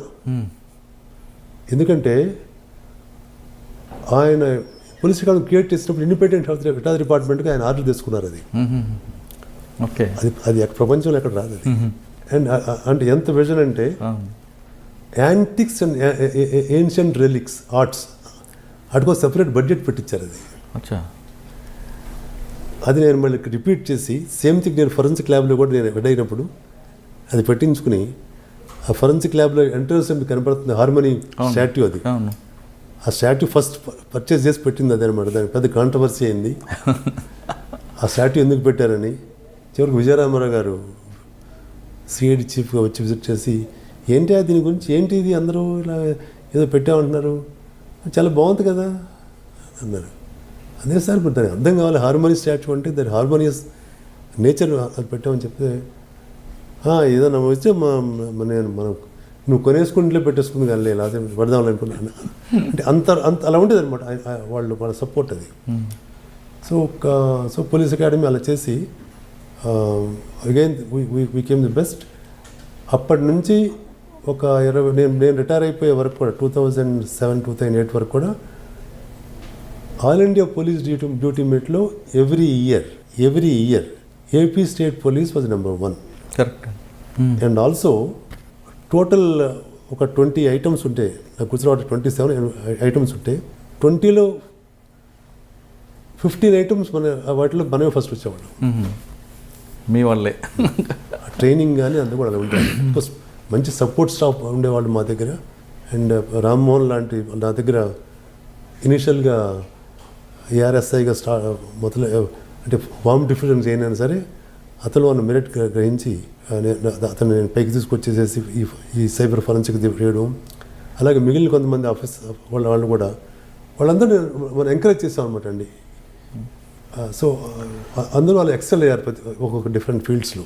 సో దానివల్ల ఏంటంటే ట్రైనింగ్ అన్ని రకాలుగా మనం ఇవ్వడము అది సాధ్యమైంది. అది సార్ అప్పాలో ఎంతకాలం పనిచేశారు? అప్పా నుంచి FSLకి ఎప్పుడు వచ్చారు? అప్పాలో 88, 89, 90, 91, 92 ఆల్మోస్ట్ 5 years పనిచేశానండి వాళ్ళు. 4.5 years పైన పనిచేశాను. సో 92 May 1st అఫ్కోర్స్ నేను May 1st అయినా April 29th నేను ఛార్జ్ చేసుకున్నాను, ఎందుకంటే ఆ తర్వాత 2 days హాలిడేస్ వచ్చినాయని. సో ఆ తర్వాత April 20 ఆ రోజు అప్పటి నుంచి 2006 నార్మల్ రిటైర్మెంటు. ఆ తర్వాత మధ్యలో నన్ను ఐజీపీగా అప్గ్రేడ్ చేయడము, రిటైర్మెంట్ అయినా సరే రిటైర్ అవనీయకుండా 1 year ఎక్స్టెన్షన్ ఇవ్వడం, ఇంకో ఇయర్ కూడా ఎక్స్టెన్షన్ ఇస్తానంటే లేదులేండి నాకు క్రైమ్ స్టాపర్స్ అనేది పెట్టుకోవాలని ఎప్పుడూను, ఎందుకంటే క్రైమ్ కంట్రోల్ కావట్లేదు మనం ఎన్ని చేసినా సరే అనేది నేను చేయడం. అది పెట్టిన తర్వాత ఎన్ని చేసినా సరే ట్రూత్ అనేది మేము ఇవ్వగలిగినా కానీ 15 ఏళ్ళు ఫోరెన్సిక్ ల్యాబ్ హెడ్ కానీ ట్రూత్ స్లిప్స్ ఇచ్చినా కానీ జస్టిస్ రావడానికి చాలా డిలే అవుతాయింది. సో దీంట్లో కూడా నేను వర్క్ చేయాలనుకున్నాను ఇండిపెండెంట్గా అని చెప్పేసి ట్రూత్ క్లాస్ పెట్టడం ఇవన్నీ కూడా జరిగింది అనుకోండి. సో అలాగా కంటిన్యూస్గా 15 years పనిచేస్తాను. 92 to 2007. సార్ ఇప్పుడు నేను 2004 నుంచి స్టార్ట్ చేస్తాను, అంటే నేను అప్పటి నుంచి మీకు దగ్గర అవుతూ వచ్చా. అంతవరకు సిటీలో ఎక్కడైనా దీన్దార్ అంజమాన్ ఇష్యూ అవ్వచ్చు, లేదా స్నాచింగ్లు అవ్వచ్చు, వరుస బాంబ్ బ్లాస్ట్ అవ్వచ్చు, ఈ స్ట్రాబింగ్లో ఏదైనా ఎఫ్ఎస్ఎల్ రావాలి. కొంతకాలం వరకు సార్ ఎఫ్ఎస్ఎల్ సిటీలో ఎక్కడ మర్డర్ జరిగినా ఎఫ్ఎస్ఎల్ రిపోర్ట్ డిలే అవుతుంది అనేది ఒక ముద్ర ఉండేదండి. క్రమేపీ అది దూరం అవుతూ వచ్చింది. అంటే ఎఫ్ఎస్ఎల్ అనేది ఒకేసారి 2004 అనుకుంటా, 2002లోనో జూబ్లీస్ కార్ బాంబ్ ప్లేస్ ఇష్యూ అప్పుడు ఎఫ్ఎస్ఎల్ అనేది ఒకేసారి బాగా హైక్ అయింది. ఒకసారి ఆ జూబ్లీస్ కార్ బాంబ్ కేసులో ఒక మీడియా వాహనం దగ్ధం అవ్వడం, ఒక టార్గెట్ మిస్ అవ్వడం, అసలు ఇటువంటి క్లూస్ లేవు. ఆ టైంలో గాంధీ గారి టీం అక్కడ రావడం, ఆ క్లూస్ ఏ విధంగా మీరు ఐడెంటిఫై చేస్తారు? అంటే అదొకటే అని కాదు, జనరల్గా ఏంటంటే ఇప్పుడు క్రైమ్ ఇప్పుడు సిఆర్పిసిలో కూడా ఇన్వెస్టిగేషన్ అంటే investigation is search for the truth, section 2H ప్రకారం. And officer assigned the responsibility of investigation should immediately proceed to the scene of offense or scene of crime incident and then start collecting evidence and collect evidence objectively అనుంది. దాని ప్రకారం ఇవాళ కూడా జరగట్లేదు. అంటే immediately proceed to the scene 1992లో నేను join అయినప్పటికి ఇమీడియట్లీ అనేది క్వశ్చన్ లేదు, అది అవర్స్ పట్టేదనమాట. దీని మీద నేను ఫోకస్ చేసి ఫస్ట్ అప్పుడు నాయుడు గారు ఇంటెలిజెన్స్లో ఉండేవారు కాబట్టి నాకు అలా కంటిన్యూస్గా of course we travel together through out the career, ఆయన చివరి వరకు కూడాను, నా చివరి వరకు కూడాను. సో ఆయన ఎప్పటికప్పుడు నేను ఐడియాస్ చెప్పడం, సపోర్ట్ చేయడం, బడ్జెటరీ సపోర్ట్ కానీ గవర్నమెంట్ సపోర్ట్ కానీ కావాలంటే ఆయన ఎప్పటికప్పుడు చేసేవారు అనమాట. ఈ క్లూస్ టీమ్ పెట్టాలంటే, అలాగే క్రైమ్ సీన్ కలెక్షన్ కిట్స్ ఇవ్వాలంటే ఆయన ఎంబీ బసవరావు గారు ఇప్పుడు P&L ఇన్ఛార్జ్ ఉంటే ఆయన దగ్గరికి పంపించి ఆయన దగ్గరికి వెళ్ళి పోలీస్ అకాడమీ నుంచి అందరికి first evidence collection kit bags ఇచ్చింది మేమే మన కంట్రీలో. అది మొదలుపెట్టాము. తర్వాత క్లూస్ టీమ్ పెట్టడానికి కూడా ఫస్ట్ ఫోరెన్సిక్ ల్యాబ్లో 1994-95లో మొదలుపెట్టాం అనమాట అండి. హైదరాబాద్ సిటీలో RP సింగ్ గారు అప్పట్లో కమిషనర్ ఉండేవారు, ఆయన ద్వారా పెట్టించారు అనమాట. కారణం ఏంటంటే క్రైమ్ సీన్కి ఇమీడియట్గా వెళ్ళకపోతే మీకు ఎవిడెన్స్ అంతా లాస్ట్ అయిపోద్ది. అప్పట్లో ఏంటంటే అట్లీస్ట్ మేజర్ సిటీస్, మేజర్ టౌన్స్లో, మేజర్ సిటీస్లో పెట్టేసాము. అబౌట్ 1 hourలో సిటీలో అన్ని వెళ్ళిపోయాయండి. అది ఇప్పట్లో ఇప్పుడు కూడా ఆల్మోస్ట్ అదే టైం మెయింటైన్ అవుతుంది. డిస్ట్రిక్ట్స్లో అయితే కొంచెం లేట్ అయ్యేది, బట్ ఆ డిలేస్ ఇంకా కూడా పెద్ద మార్పులు రాలేదు ఇప్పటికి కూడా. సో రీజన్ ఏంటంటే అది డిలే అవ్వడం వల్ల కారణం ఏమవుతుందంటే కొంత ఎవిడెన్స్ లాస్ట్ అవుతుంది, డిస్టర్బ్ అయిపోతుంది. ప్లస్ ఎవరైతే క్రైమ్ చేశారో వాళ్ళ ఆ ఎవిడెన్స్, ఫర్ ఎగ్జాంపుల్ మీరు ఏమైనా లాస్ట్ ప్లేస్ చెప్తున్నారు కాబట్టి ఆ ఎవిడెన్స్ ఆల్మోస్ట్ 100-150 feet అది స్ప్రెడ్ అయిపోయింది అంతాను. అయినా సరే మన టీం వెళ్ళడం అన్నా సెర్చ్ మెథడ్స్ ఉంటాయి అనమాట, స్పైరల్ మెథడ్ అని చెప్పేసి ఇలా రౌండ్ వెళ్ళాలి, ఇలా గ్రిడ్ చేసి వెళ్ళండి, జోన్ చేసి వెళ్ళండి అని చెప్పిన తర్వాత చివరికి ఆ బ్లాస్ట్ అయిపోయిన ఆ మైన్యూట్ అది ఆ వైర్స్ కానీ ఆ మెటీరియల్ కానీ దాంట్లో మనకి దొరికింది అనమాట అండి. సార్ ఆ రోజు ఆ కేసులో మీరు కూడా స్పాట్కి వచ్చినట్టున్నారండి. వచ్చాను. ఫియట్ కార్ ఉంటుంది, వాళ్ళ టార్గెట్ పరిటాల రవి. కానీ పరిటాల రవి కారు మూవ్ అవుతుంది, వెనకున్న ఒక మీడియా వెహికల్ వస్తుంటుంది. ఈ బ్లాస్ట్ అయిన తర్వాత మీరు టార్గెట్కి అదే అని అనుకున్నారా, లేదు ఇంకా వేరే ఏదేమో ఉండి మిస్ అయిందని మీరు అనుకున్నారా? అంటే టార్గెట్ పరిటాల రవి అని మీరు అప్పుడే గెస్ట్ చేస్తుంటారా? కొంచెం టైం పట్టింది, ఎందుకంటే మాకు సిచ్యువేషన్ అండర్స్టాండ్ చేసుకోవడం. అచ్చా. పోలీస్కి ముందు తెలుసు, మాకు కూడా తెలిసింది చూసాక. ఒక 1 or 2 hours మాకు కూడా అర్థమైపోయింది అది. సో పోతే ఎలా పెట్టారనేది మాత్రం మాకు మ్యాక్సిమం ఒక 3-4 hours కూడా మాకు అర్థమైపోయింది. ఎలా జరిగి ఉండొచ్చు, బ్లాస్ట్ జరిగి ఉండొచ్చు. బ్లాస్ట్ తాలూకా అవశేషాలన్నీ కూడా అన్ని పక్కలకి వెళ్ళి ఉంటాయి, అవి మనకు దొరకాలి. దాంట్లో యూజ్ చేసిన మెటీరియల్ దొరకాలని చెప్పేసి మనం అన్ని రకాలకు వెళ్ళాము. నేను కంప్లీట్ బ్లాస్ట్ చెప్పింది అది మాకు. అఫ్కోర్స్ దాంట్లో యూజ్ చేసిన కెమికల్ ఎక్స్ప్లోజివ్ అది ఒక ఎత్తు, డెటనేటర్ ఒక ఎత్తు, అలాగే దానికి యూజ్ చేసిన ఎలక్ట్రానిక్ పార్ట్స్ కొన్ని ఒక ఎత్తు అనమాట. అది టైమర్ కానీ ఇవన్నీ కూడా సెట్ చేసుకుంటారు అనమాట అది. సో చివరికి మనకి అన్ని పార్ట్స్ దొరికినమాట, పార్ట్ బై పార్ట్ అన్ని దొరికినాయి. అంటే ఈ మొత్తం ప్రక్రియ పూర్తవడానికి ఎన్ని గంటలు పట్టిందండి? అఫ్కోర్స్ సెకండ్ డే మార్నింగ్ కూడా వెళ్ళాము, కొన్ని దొరకనాయి. అది మనకి మామూలే. ఒక్కసారి 4-5 hours దొరకపోవచ్చు. మీకు ఈ మాట చెప్పాలంటే బంగారమ్మ మర్డర్ కేసు అని మీరు ఉన్నారా లేదు మర్డర్ కేసు అని అప్పట్లో ఈ దీని వెనక లాల్ బహదూర్ స్టేడియం వెనక ప్రక్కన అపార్ట్మెంట్స్ ఉండే. అప్పట్లో అప్పుడు అపార్ట్మెంట్స్ చాలా తక్కువ ఉండే. Apartment complex Ravindrabad back side apartments అండి? కాదు ఎల్బీ స్టేడియం బ్యాక్ సైడ్. దాని ఏరియా ఏమంటాము మనం? ఆనందనగర్ కాదు, ఆదర్శ నగర్. ఎమ్మెల్యే క్వార్టర్స్ కదండి. కాదు ఇటు పక్కన. అయితే బంగారం మర్డర్ కేసు చాలా ఫేమస్ అనమాట. ఆ కేసులో అయితే నేను శేషగిరావు గారని ఉండారు డీసీపీ ఆయన, డీసీపీ క్రైమ్స్ అనమాట. మేమిద్దరం కనీసం ఒక 10 days రోజు వెళ్ళి కూర్చునేవాళ్ళం క్లూ దొరకకపోతే. అంటే వెళ్ళేవాళ్ళం, లోపల చూసేవాళ్ళం, ఎక్కడ కనబడేది కాదు. వాడు సస్పెక్ట్ ఓన్లీ సర్వెంట్ మేడాడు, 18-year-old బాయ్ అనమాట, యంగ్ బాయ్. వాడు చూస్తేనేమో అమాయకుడిలాగా ఉన్నాడు. వాడు మర్డర్ చేస్తాడా అనేది అనుమానం పడట్లేదు. వాడు ఎంత అమాయకుడు అంటే వాడు మాకేం తెలియదు సార్, ఆవిడ చెప్పేవారు చేసేవారని చెప్పేవారు. చివరికి మాకు ఎప్పుడైతే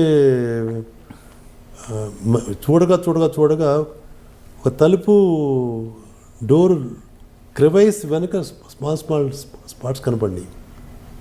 అంతకుముందు దాని వెనుకున్న కర్టెన్ చూసాం. కర్టెన్ మీద మాకేం కనపడలా. అంటే కర్టెన్ వాడు క్లీన్ చేశాడు, అప్పటికే కర్టెన్ క్లీన్ చేసేసాడు. బట్ తలుపు ఓపెన్ చేసేటప్పుడు వచ్చే లోపల ఉంటాయి కదా, దాంట్లో రెడ్ డాట్స్ కనపడి. అంటే దూరబంధానికి డోర్కి మధ్యలో. అప్పుడు కానీ మాకు తెలియదు. ఇట్స్ టుక్ 7-8 days అనమాట. రోజు వెళ్ళి కూర్చునేవాళ్ళం అక్కడ. అంటే ఇది మీరు క్రైమ్స్ ఇన్వెస్టిగేషన్ అంత ఈజీ కాదండి అది. సస్పెషన్ మనకు వస్తే మనం ఏమైనా చేస్తాం. వాడిని అతను ఏమైనా చేయాలంటే చేయడానికి కూడా మనకు రీజన్ కనపట్లేదు. ఎవరు బయట నుంచి ఎవరు రాలేదు. హస్బెండ్ ఊరికి వెళ్ళారు.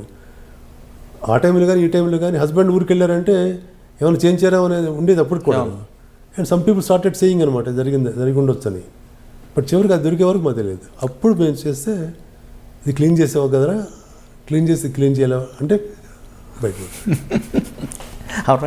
కట్టెన్ క్లీన్ చేసే డోర్ క్లీన్ చేయరన్నారా? సో అంటే అప్పుడు మీడియా ప్రభావం తక్కువ ఉంది కాబట్టి మీకు అది కూడా దొరికింది. కరెక్ట్. ఇప్పుడు ఉంటే అది కూడా డిస్టర్బ్ అయిపోయింది. అంటే ఇప్పుడైనా అదే పద్ధతులు అవే అడాప్ట్ చేయాలండి. కొన్నింటికి అప్పటికప్పుడు రాదు. అందుకనే చాలామందికి ఇప్పుడు కూడా ఇన్వెస్టిగేషన్లో రిజల్ట్ రాకపోవడానికి, అంటే కన్వర్షన్ రేట్ ఇంకా కూడా చాలా తక్కువ ఉండడానికి కారణం ఏంటంటే శేషగిరావు గారికి ఉన్నంత tenacity, open mind, at the same time long hours of working, hard working, focus on the job. ఇంత టైము ఒకటే ఉండట్లేదు. ప్లస్ యాటిట్యూడ్లో కూడా త్వరగా చేసేసేయాలనేది వచ్చేస్తుంది. కానీ అప్పట్లో కూడా అందరూ ఉండేవాళ్ళు కదా, శేషగిరిరావు లాంటి వాళ్ళు ఎక్కువ మంది ఉండేవాళ్ళు. ఇప్పుడు తగ్గిపోయింది అది, కేసులు కూడా పెరిగిపోయినాయి అనుకోండి. సో ఇవన్నీ చాలా కారణాలు. ఓకే సార్, బంగారం కేసుతో పాటు జూబ్లీస్ కార్ బాంబ్ కేసులో కూడా మీరు వెళ్ళడం ఆ టీం అంతా చూశారు. ఇంత మీరు చెప్పారు సిఆర్పిసిలో ఒక ఆఫీసర్ వెళ్ళి విజిట్ చేయాలనేది. కానీ ఇప్పుడున్న తర్వాత పరిస్థితుల్లో కింద సిబ్బంది మాత్రం వెళ్తున్నారు, కానీ మీ స్థాయి ఆఫీసర్ ఎవరో స్పాట్ విజిట్ చేయడం ఒక మైనస్ అనుకోవాలా? అది కమిట్మెంటేనండి. ది కమిట్మెంట్ ది ప్రొఫెషన్ ఉన్నప్పుడు చిన్నదా పెద్ద అని కాకుండా నేను ఆ టైంలో I must say that almost ఒక 10% కేసు నేను వెళ్ళేవాడిని. చూసాను ఎక్కడ క్రైమ్స్ ఉన్నాయి మీరు ఉండేవారు. ముందు రామ్మోహన్ రావు గారు, తర్వాత మీరు, లేదా ఆయన ముందు మీరు, తర్వాత ఆయన. ఈవెన్ టుడే బిలీవ్ మీ, అంటే I'm going to the front just example కోసం, I don't want bypass the entire procedure. Truth ల్యాబ్స్లో కూడా మంత్లీ 10 ఇన్వెస్టిగేషన్స్ చేస్తాం మనం. ఇప్పటికి 10 ఇన్వెస్టిగేషన్స్ పర్ మంత్. యావరేజ్ తీసుకుంటే ఈ 10 ఇన్వెస్టిగేషన్స్ కలిపి ఒక 15-20 కోట్ల వాల్యూ ఉంటుంది. వా, ఈ 10 ఇన్వెస్టిగేషన్ పర్ మంత్ చేస్తాం. అటువంటి వీటిల్లో ఈ మధ్యలో నాకు ఈ కొత్త responsibilities like genome foundation MD and chairman Andhra Pradesh Gandhi స్మారక నిధి, ఇవన్నీ రావడం వల్ల నాకు కొంచెం టైం కుదరట్లేదు. కానీ ఒక 3-4 ఇయర్స్ వరకు నేను ప్రతి నెల 2-3 క్రైమ్ సీన్స్ నేను కూడా వెళ్ళేవాడిని. It may be Kashmir, it may be Kerala, it may be Himachal Pradesh, or it may be Bihar. అన్ని రాష్ట్రాలు తిరిగాను ఈ 15 ఏళ్ళలో అక్కడ ఈ మధ్యలో. సో అంటే ఎందుకు చెప్తున్నానంటే ఇది ఏజ్ మరి 70 ఇయర్స్ వచ్చిన తర్వాత కూడా నేను వెళ్ళాల్సిన అవసరం లేదు. Because I have more than 75 staff ఉన్నారు నాకు ఇప్పుడు ఇక్కడ, ఆల్ ఓవర్ 6 ప్లేసెస్లో. అందరూ కూడా ఆఫీసర్స్ చాలామంది ఉన్నారు. Each of our Truth Labs is headed by a director. వీళ్ళందరూ కూడా former directors of forensic labs. వీళ్ళందరూ కూడా I can leave it, but I would like to see myself some of the important cases. Fashion మీకు that's what I'm saying to say. Right sir, ఎఫ్ఎస్ఎల్లో వీటితో పాటు మీకు ఇందాక ఒక case అడిగారు, మాధవరెడ్డి గారు మర్డర్ అండి. అక్కడ కూడా మీకు లీడ్ దొరకడం కొంచెం కష్టమైనట్టు తెలిసింది అప్పుడు. అంటే ఇప్పుడు లాస్ట్ వెళ్తే రోడ్డు మధ్య ఎవరు చంపారని తెలుసు, కానీ అసలు ఏ విధంగా ఎక్కడి నుంచి క్లైమరామెన్ యూజ్ చేశారు అనేది కొంచెం. దానికి ఏంటంటే వాళ్ళు that was again very I must say sensational case అది కూడాను. అప్పుడే బ్రిడ్జ్ కట్టారు, గట్కేసారు అది. వాళ్ళు ఈ రోడ్లో మాధవరెడ్డి గారు పాస్ అవుతారని ఇన్వేరియబుల్గా పాస్ అవ్వాల్సి కదా మరి వెళ్ళినప్పుడు, ఆయన కాన్స్టిట్యున్సీ ఆయన వాడు కాబట్టి ఆయన ముందే వాళ్ళు ప్లాన్ చేసుకుని రోడ్ ఫినిష్ చేసే టైంలో ప్రక్క నుంచి వైర్స్ తీసుకుని అక్కడ అన్ని ఎక్స్ప్లోజివ్ డెటోనేటర్స్ పెట్టేసేసి ఆ వైర్స్ని ముందే పాస్ చేసేసేసి బ్రిడ్జ్ మీదకి పైన సిమెంట్ వేసేసేసి అలా పెట్టేసేసుకుని దూరం నుంచి వాళ్ళు బ్లాస్ట్ చేశారనమాట. అంటే బయటకు వైర్లు కనపట్టలేదు, మేము వైర్లు కనపట్టలేదు కదా ఎలా చేస్తుంటారు అనేది మాకు మనం చెప్పలేము. అక్కడ చేసి మనుషుల దగ్గర ఉండాలి కదా, ఎక్కడ కూర్చుని ఉంటారు. అక్కడ ఉండి టీం అంతా ఆల్మోస్ట్ ఒక 7-8 అవర్స్ మేము హౌ రికన్స్ట్రక్షన్ చేసుకోవడానికి ఎలా ఉంటుందని చెప్పేసి, వీడు ఎంత దూరంలో ఉండొచ్చు, వీళ్ళు ఇక్కడెక్కడ ఉండొచ్చు, అక్కడ నుంచి ఎలా బ్లాస్ట్ చేశారు వాళ్ళు అక్కడ నొక్కాలి కదా. Same just similar to that. ఇప్పుడు అలిపిరి ఇన్సిడెంట్, రోడ్డు మీద వెళ్తుంటే బ్లాస్ట్ అయింది. ఎక్కడ నుంచి బ్లాస్ట్ చేస్తుంటారు? ఆ చెట్ల మధ్యలో అక్కడ కూర్చోవాలి. చెట్ల మధ్యలో కూర్చోవడానికి ఎలా వైర్స్ ఎలా వచ్చినాయి? వైర్స్ ఈ రోడ్డు పక్కన ఎలా ఈ మనం బ్లాస్టింగ్ కావాల్సిన క్లెయిమోర్ మైన్స్ ఎలా పెట్టగలిగారు?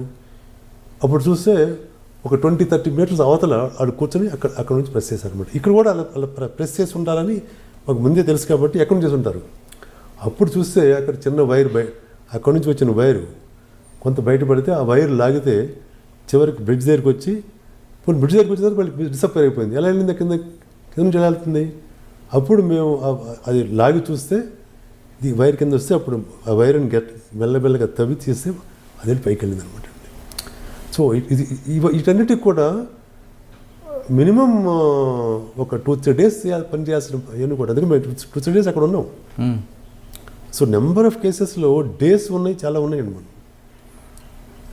లేకపోతే రాదు అది. అదే ప్లస్ సీనియర్ ఆఫీసర్ కూడా ఉండాలి. జూనియర్ ఆఫీసర్ వదిలేసేస్తే ఒకటేమో వాళ్ళు అంటే నేను కమిట్మెంట్ లేదనట్లేదు, చాలామందికి అందరికీ ఉంటుంది వ్యవస్థ కూడాను. డైరెక్షన్ ఉండాలి, తర్వాత ఇమాజినేషన్ ఉండాలి, పాసిబిలిటీస్ ఎక్స్ప్లోర్ చేయాలా, హైపోథసిస్ వాళ్ళకి ఒక ఐడియా తట్టాలి. ఇవన్నీ కూడా ఎక్స్పీరియన్స్ ఉన్న వాళ్ళకి అడ్వాంటేజ్ ఉంటుంది అనమాట అండి అది.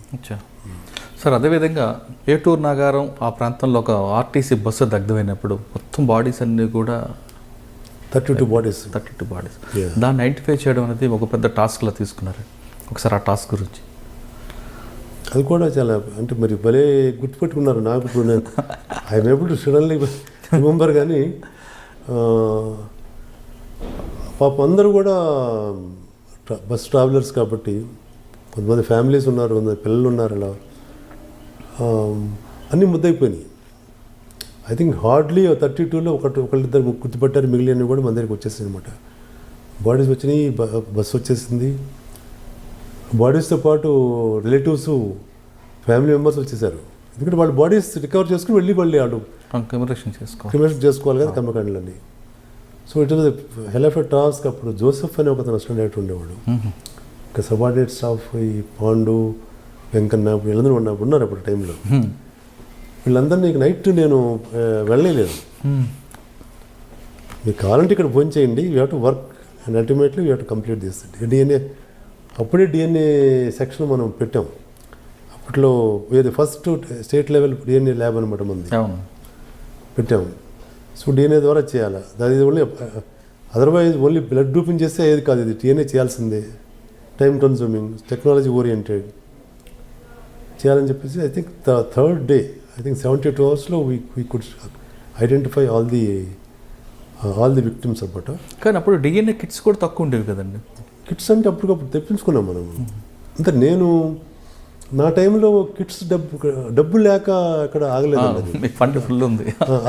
అది ఒక రకం ఏంటంటే అందరూ నాకు ఈ ఫౌండేషన్ సరిగ్గా వేయడం వలన పీపుల్ లైక్ అంజయ్ రెడ్డి గారు కానీ, విజయరామారావు గారు కానీ, అంటే టాప్ సీనియర్ పీపుల్ అందరూ కూడా, అంటే వెల్ మీనింగ్ పీపుల్ అందరూ కూడా సపోర్ట్ చేసేవారు. కోర్స్ ఈ బిగినింగ్లో వాళ్ళు, ఆ తర్వాత కూడా అందరూ పాపం నాకు బడ్జెట్ కానీ దేనికి కానీ కాదు. అంటే ఈవెన్ నాకు ఐజీ ర్యాంక్ ఇవ్వడానికి కూడా నువ్వు ఆ టైంలో జాయిన్ అయినట్లే ఇలా ఉండేవాడు కాబట్టి నీకు ర్యాంక్ ఇవ్వడానికి వీలేదు, ఏం అభ్యంతరం అని చెప్పి ఇచ్చారనమాట. సో ఆ తర్వాత కూడా మేము డబ్బు అడిగితే ఇప్పుడు ఇంకా నాకు బాగా గుర్తున్నమాట, ధర్మారావు గారు హోమ్ మినిస్టర్, హోమ్ మినిస్టర్ ఆయన all party Dharmarao. So March 31st budget last day, even today 31st అందరం మేము 30th కల్లా డబ్బు ఎక్కడ చూసుకుని ఖర్చు పెట్టాలని వెళ్ళిపోయేవాళ్ళం అనమాట. ఆ రోజు కూడా అదే జరుగుతుంటే ఒక సంవత్సరంలో 1.5 crores డబ్బు మోడర్నైజ్ పోలీస్ ఫోర్స్ డబ్బు మనీ మిగిలిందనమాట. నేను అప్లికేషన్ పెట్టాను, నాకు ఎక్విప్మెంట్ కావాలని. ఇంటెలిజెన్స్ వాళ్ళు ఒక అప్లికేషన్ పెట్టారు, అదే ఒక ప్రపోజల్ పెట్టారు. ఇంకొక ప్రపోజల్ సిఐడి వాళ్ళు ఎవరు పెట్టారనమాట. అయితే ధర్మారావు గారు తీసుకువెళ్ళి ఫైల్ తీసుకెళ్ళి విజయభాస్కర్ రెడ్డి గారికి ఇది ఇంపార్టెంట్, ఇది చేయమని చెప్తే దాంట్లో ప్రపోజల్ చూసి ఎవరెవరు అడిగారు, ఇది గాంధీకి ఇచ్చేయండి అన్నారంట. అంటే గాంధీకి ఇచ్చేయండి ఏంటి అసలు, ఇది లెక్క ఏంటది? వాళ్ళు అడిగిన వాళ్ళు పేర్లు మేలు చూడండి, ఏం అడిగారు అసలు, వాళ్ళు ఎక్విప్మెంట్ ఏం అడిగారు, వాళ్ళు ఆర్మ్స్ ఏం అడిగారు, ఎమ్యూనిషన్ ఏం అడిగారు, అవి లేకుండా గాంధీకి ఇచ్చావు. ఇంత త్వరగా ఇప్పుడు కరెక్ట్గా స్పెండ్ చేయాలంటే వీళ్ళందరూ ఏం అవుతుంది, గాంధీకి ఇస్తే వీళ్ళు డూ ఇట్ జస్టిస్ చేస్తారని చెప్పేసి అన్నారు. ఆ తర్వాత ఆయన నుంచి గాంధీ నీకు ఎలా తెలిసా విజయభాస్కర్ రెడ్డి గారు అంటే, నాకే పర్సనల్గా నాకేం తెలియదు సార్ అది, ఆయన వింటారు నా గురించి. అలాగా అంటే క్రెడిబిలిటీ అనేది కొంచెం అలా ఈ పెద్ద పెద్ద వాళ్ళందరూ కూడా వీళ్ళందరూ గొప్పవాళ్ళు చాలా. వీళ్ళలో తరతమ భేదాలు కానీ ఇంకా వేరే కానీ ఉండే కదా. అది నేను చూడలేదు. నా 15 ఏళ్ళు ఇక్కడ కానీ ఈవెన్ పోలీస్ రికార్డులు కూడా ఎక్కడ చూడలేదు అసలు. ఇప్పుడు వచ్చేసి ఇవన్నీ కూడా which is a very painful thing అనమాట అండి. అది ఈవెన్ యూఎస్ చెప్తున్నాను, యూఎస్లో మా ప్రొఫెసర్స్ కూడా, మా స్టూడెంట్స్ కూడా ఎవరు కూడా ఇలా ఉండేది కాదు అసలు. అది it all is a very demeaning thing what is happening today. Sir, మొత్తం మీ కెరియర్లో ఒక అనార్ గుప్తా, ఒక తెహల్కా, ఒక జార్ఖండ్ సిబోరిన్ కేసు, ఇటువంటి చాలా కేసులు కనిపిస్తుంటాయి. ఒక్కసారి అనార్ గుప్తా కేసు చెప్పండి. ఎందుకంటే అప్పట్లో నేషనల్ మీడియాలో కూడా ఏపీఎఫ్ఎస్ఎల్ గురించి ఒక ఐటెం వచ్చింది. ఏపీఎఫ్ఎస్ఎల్ క్రెడిబిలిటీ ఏంటి అని క్వశ్చన్ చేస్తూ వాళ్ళు ఒక ఐటెం రాశారు. దానికి మనం కౌంటర్ వేయడం 2004. అనార్ గుప్తా అనే అమ్మాయి జమ్మూ అండ్ కాశ్మీర్ బ్యూటీగా సెలెక్ట్ అయింది at the very young age of 18 or less than 18 అనమాట. ఆ టైంలో ది స్టోరీస్ చేస్తారనమాట. మనకు వచ్చింది కూడా కారణం ఏంటంటే, జమ్మూ అండ్ కాశ్మీర్కి సెలెక్ట్ అయిన తర్వాత కొంతమంది ఆఫీసర్స్ అక్కడ ఉన్నవాళ్ళు, అంటే I don't want to name అనమాట ఎవరనేది, సెంట్రల్ గవర్నమెంట్ కానీ స్టేట్ గవర్నమెంట్ కానీ ఆర్మీ కానీ ఆఫీస్ అందరూ కూడా ఆ అమ్మాయి అందంగా ఉందని చెప్పేసి they try to go near to her అనమాట. And try to have some kind of sexual relationship అని తెలిసి ఆ అమ్మాయి వాళ్ళ పేరెంట్స్ ఒప్పుకోకపోతే they try to create a morphed video of her showing her in a poor light, అంటే sexual scandal involvement చేస్తారనమాట. అది it became a notorious. And చివరికి మన హైకోర్టు ద్వారా వచ్చింది మన కేసు. అది అంటే మనకు రావడం వెనక కారణం ఏంటి? ఎందుకంటే జమ్మూ కాశ్మీర్లో కూడా ఎఫ్ఎస్ఎల్ ల్యాబ్ ఉంది. అప్పట్లో పెంచి లేదనుకోండి, మనకు రావడం ఏంటంటే అప్పటికి మనకు క్రెడిబిలిటీ ఎస్టాబ్లిష్ అవ్వడమే. సో అప్పట్లో ఏంటంటే ఎందుకు అయిందంటే అది అప్పటికే మనం చాలా కేసులు చేస్తున్నాం కంట్రీ లెవెల్లో. ఫర్ ఎగ్జాంపుల్ తెహల్కా కేసు అప్పటికే మనం చేస్తున్నాం అనమాట. అది ముందు మనకి ఇస్తామని చెప్తే, సరే తీసుకుంటామని చెప్తే, లేదు వీఆర్ సెండింగ్ టు యూకే పంపిస్తున్నాం అని చెప్పారు. ఈ లోపల గవర్నమెంట్ మారిపోయింది. ఆ తర్వాత మళ్ళీ మనకే పంపించారు. అది వచ్చింది లార్జ్ నెంబర్ ఆఫ్, అప్పట్లో ఈ టేప్స్ ఇట్లా పెన్ డ్రైవ్స్ లేవు కదా, టేప్స్ ఫుల్ టేప్స్ ఉండేవి అనమాట. హ్యూజ్ వాల్యూమ్స్ ఆఫ్ టేప్స్ అనమాట. పెద్ద బండ్లు వచ్చినాయి అనమాట. ఆడియో క్యాసెట్స్ అయ్యి. సరే అయితే చేసాము. సో దాంట్లో ఇంపార్టెంట్ థింగ్ ఏంటంటే బీజేపీ బిగ్ విక్స్ అందరు దాంట్లో ఇన్వాల్వ్ అయి ఉన్నారు. And most important thing is quality control department of military defence, వాళ్ళు కూడా ఇన్వాల్వ్ అయి ఉన్నారన్నమాట. సో వాళ్ళ వాయిసెస్ అన్నీ కూడా, అంటే టేప్స్ వినడానికి అప్పట్లో టెక్నాలజీ కూడా ఇప్పుడు వాళ్ళలాగా ఆటోమేటిక్ టెక్నాలజీ ఉండేది కాదు. అది ఫిజికల్గా, అంటే ఆడియో అలా వినాల్సిందే, లైన్ బై లైన్ వినాల్సిందే. ఆ తర్వాతే మళ్ళీ మనం ఎగ్జామ్ చేయాలి కానీ చేయలేకపోయేది అనమాట. ఇప్పుడు ఐడెంటిఫై చేసుకోవడానికి కొన్ని మార్గాలు వచ్చినాయి అనమాట అండి. So it took several years, అంటే మంత్స్ కాదు, ఇయర్స్ పట్టింది మాకు చేయడానికి. అప్పటి అది చివరికి మాకు మళ్ళీ ఇవ్వడానికి, since they are all big people or వాళ్ళు కాబట్టి డబ్బులు చెక్ చేసుకోవాలి, కరెక్ట్గా లేదా చేసుకోవాలి అది. సో మాకు అది కొంచెం ఛాలెంజింగ్ అయితే అనమాట అది. బట్ అప్పట్లో K K Paul, I think commissioner of police అనుకుంటాను. సో వాళ్ళు కావాలని మనకి ఇచ్చారండి కేసులన్నీ కూడా. సో దీని తర్వాత ఇప్పుడు ఈ కేసు రావడానికి కారణం ఏంటంటే, అప్పటికే మనం నేషనల్ వైడ్, అలాగే సింగ్దేవ్, ఆర్ఎన్ సింగ్దేవ్ అని అతను ఒరిస్సా అని మధ్యప్రదేశ్ మినిస్టర్ అనమాట. అతను కూడా cash on camera case Judeo Singhdeo case అని, అప్పటికే అది కూడా మన సెన్సేషన్ అయిపోయింది ఆల్ ఇండియా లెవెల్లో. అది ఇవన్నీ మనం అప్పటికే నోబడీ బిలీవ్స్ ఏపీ ఫోరెన్సిక్ ల్యాబ్కి 20 రాష్ట్రాల నుంచి కేసులు వచ్చాయి. 20 స్టేట్స్ అనమాట. అంటే సిబిఐ అనేది రెగ్యులర్గా ఆల్మోస్ట్ ఎవ్రీ మంత్ ఒక కేసు వచ్చేది. సిబిఐ ల్యాబ్ ఉండగా కూడా మనకు కేసు వచ్చేది. చాలామంది ఆఫీసర్లు అయితే డిఐజీలు ఐజీలు కూడా వచ్చేసేసి ఇక్కడ కూర్చునేవాళ్ళు. మన ఆఫీస్కి వచ్చి నా రూమ్లో కూర్చొని మాకు అర్జెంట్ కేసు కావాలని చెప్పేసి పోలీస్ మెస్లో అకామిడేషన్ ఇప్పించి వెళ్ళేసేసి వచ్చి చేసేవాళ్ళు అనమాట అండి. It was a great time అండి అది ఆ టైంలో. సో ఈ అనార్ గుప్తా కేసు అదండి. సో బ్యాక్గ్రౌండ్తో అది, ఆ బ్యాక్గ్రౌండ్ మనకు వచ్చింది. మనకు వస్తే మనం we have given a clear opinion అనమాట. It is morphed case. అంటే సార్, ఆ కేసు తర్వాత మీరు మార్ఫింగ్ దీని మీద కూడా ఒక ఫోకస్ పెట్టాలని ఎఫ్ఎస్ఎల్ ఇంకా డెవలప్ తీసుకొచ్చారా? అది తర్వాత టెక్నాలజీ బాగా పెంచుకున్నాం మనం. పెంచుకున్న తర్వాత కంటిన్యూస్గా ఇప్పుడు ఫస్ట్ సైబర్ ఫోరెన్సిక్ ల్యాబ్ మంది. ఆడియో వీడియో ఫోరెన్సిక్ అప్పుడు ఇంకా స్టార్ట్ అయింది అప్పట్లో.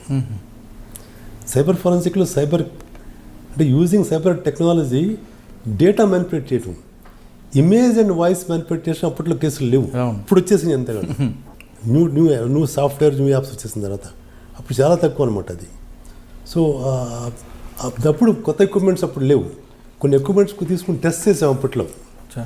ఐ స్టిల్ రిమెంబర్ జంగపూర్ నుంచి ఒక ఆయన వచ్చి మేము కొత్తగా పెట్టామంటే ఇది చేసి చూపించడం చేయలేకపోయాడు. అప్పుడు మేము కొంచెం హార్డ్ వర్క్ అయినా సరే line by line frame by frame చూసుకుని మేము అది ఐడెంటిఫై చేయగలిగాం అనమాట. సార్ 2004 ఆ సమయం వచ్చేసరికి సైబర్ క్రైమ్ పెరుగుతుంది అని సైబర్ క్రైమ్ ల్యాబ్ పెట్టాలని ఆలోచన ఎందుకు వచ్చిందండి? అంటే ఇప్పుడు పెరుగుతుంది, అప్పుడులో పెద్దగా లేదు కదా. ఒకటి సిఐడి ఒకటే సైబర్ క్రైమ్ ఉండేది. అంటే ఇప్పుడు I always looking for futuristic technologies అనమాట. అంటే అప్పుడు ఎక్కువ బాడీ అఫెన్స్ ఎక్కువ ఉండేవి కదండి. White collar offence, body offence. Even ఎక్విప్మెంట్లో కూడా మనం use to get all the latest equipment అప్పట్లో. ఇప్పుడు ఫస్ట్ కంప్యూటర్ ఫోరెన్సిక్ ల్యాబ్ పెట్టడానికి ఫస్ట్ ఎక్విప్మెంట్ ఇంపోర్టింగ్ కూడా యూకే నుంచి అప్పట్లో యూకేలో ఫస్ట్ ఉండే అనమాట. 20 అని కూడా ఇంపోర్ట్ చేసుకుని అసలు రామ్మోహన్ సైబర్ ఫోరెన్సిక్స్లోకి వెళ్ళడానికి కారణం ఏంటంటే ఈ కంప్యూటర్ ఫస్ట్ కంప్యూటర్ ఎక్విప్మెంట్ మనం కొన్నది వాళ్ళు ట్రైనింగ్ ఇస్తామని చెప్పారు యూకేలో. ఆ టైంలో అతను అక్కడ టూర్లో ఉన్నాడు. అక్కడ why don't go from there and undergo training since you're readily available there అని చెప్పాను అనమాట. అది that was the turning point for Rammohan. Otherwise he was expert of only bomb diffusion expert. బాంబుల్ రామ్మోహన్, సైబర్ రామ్మోహన్ అయ్యారు కదా. సో అది ఎందుకని అలా సైబర్ దాంట్లో పంపించానంటే కూడా it is only because number 1 he was rising to the occasion whatever job was given. Second thing statistics background ఉందని చెప్పేసి అది నేను అతనికి అడ్వాంటేజ్ చూపించి అంటే ఈవెన్ గవర్నమెంట్ రాసుకోవాలని నాకు చేశాను అనమాట. అది బికాజ్ ఈ షోయింగ్ దట్ కమిట్మెంట్ కాబట్టి. సార్ వీటితో పాటు దీన్దార్ అంజుమాన్ అనే వాళ్ళు ఎక్కువగా మెడలు కోసుకుంటూ వెళ్ళిపోయేవారండి. చాలా కేసులు అయ్యాయి. ఆ కేసులు ఐడెంటిఫై చేయడానికి మీ టీం ఎలా కష్టపడి అన్నోన్ బాడీస్ కనిపించేవండి ఎక్కువ. అవన్నీ అంటే మేము రామ్మోహన్ ప్లస్ 4-5 యంగ్ ఎక్స్పర్ట్స్ ఉండేవాళ్ళు. వాళ్ళని సీన్స్ ఆఫ్ క్రైమ్స్లోకి నెంబర్ ఆఫ్ డేస్ పెట్టేసేసి వాళ్ళతో అంటే long time for search of the evidence పట్టేదనమాట. అవన్నీ కూడా అంటే ఇవి ఎక్విప్మెంట్ బేస్డ్ కాదు కదా, it is only evidence based అనమాట. అది చేయాల్సి వచ్చింది. అది కానీ మీరు మీ టీం చేసిన ఒక ఇన్వెస్టిగేషన్ పార్ట్ వల్ల ఆ కేసులో కన్విక్షన్ రాకుండా కూడా పోయిందండి. దాని కారణం కొంతమంది ఆఫీసర్లు చెప్తుంటారు. మీరు నోటీస్ చేశారు అప్పుడు? అది చేయలేదు. ఓకే. అప్పట్లో దీన్దార్ అంజుమన్ వాళ్ళ ఎంబో మోడ్ ఆఫ్ ఆపరెంట్ బ్లేడ్తో కట్ చేయడం అనేది ఉండేది. ఆ విధంగా వాళ్ళు 10-15 మటలు చేయడంతో ఆ కేసులు మీరు ఐడెంటిఫై చేశారు, తీసుకొచ్చారు.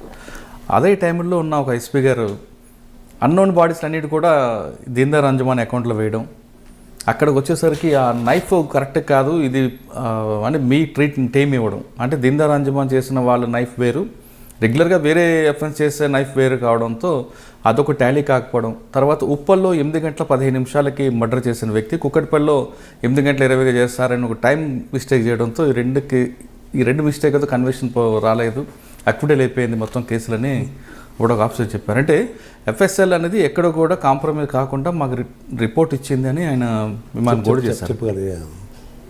అంటే అప్పట్లో ఆఫీసర్స్ కమిట్మెంట్ అలా ఉండేది. తర్వాత అంటే కొంతమంది ఒక ఆఫీసర్ చేసిన మిస్టేక్ వల్ల కూడా అక్విటల్ వచ్చింది.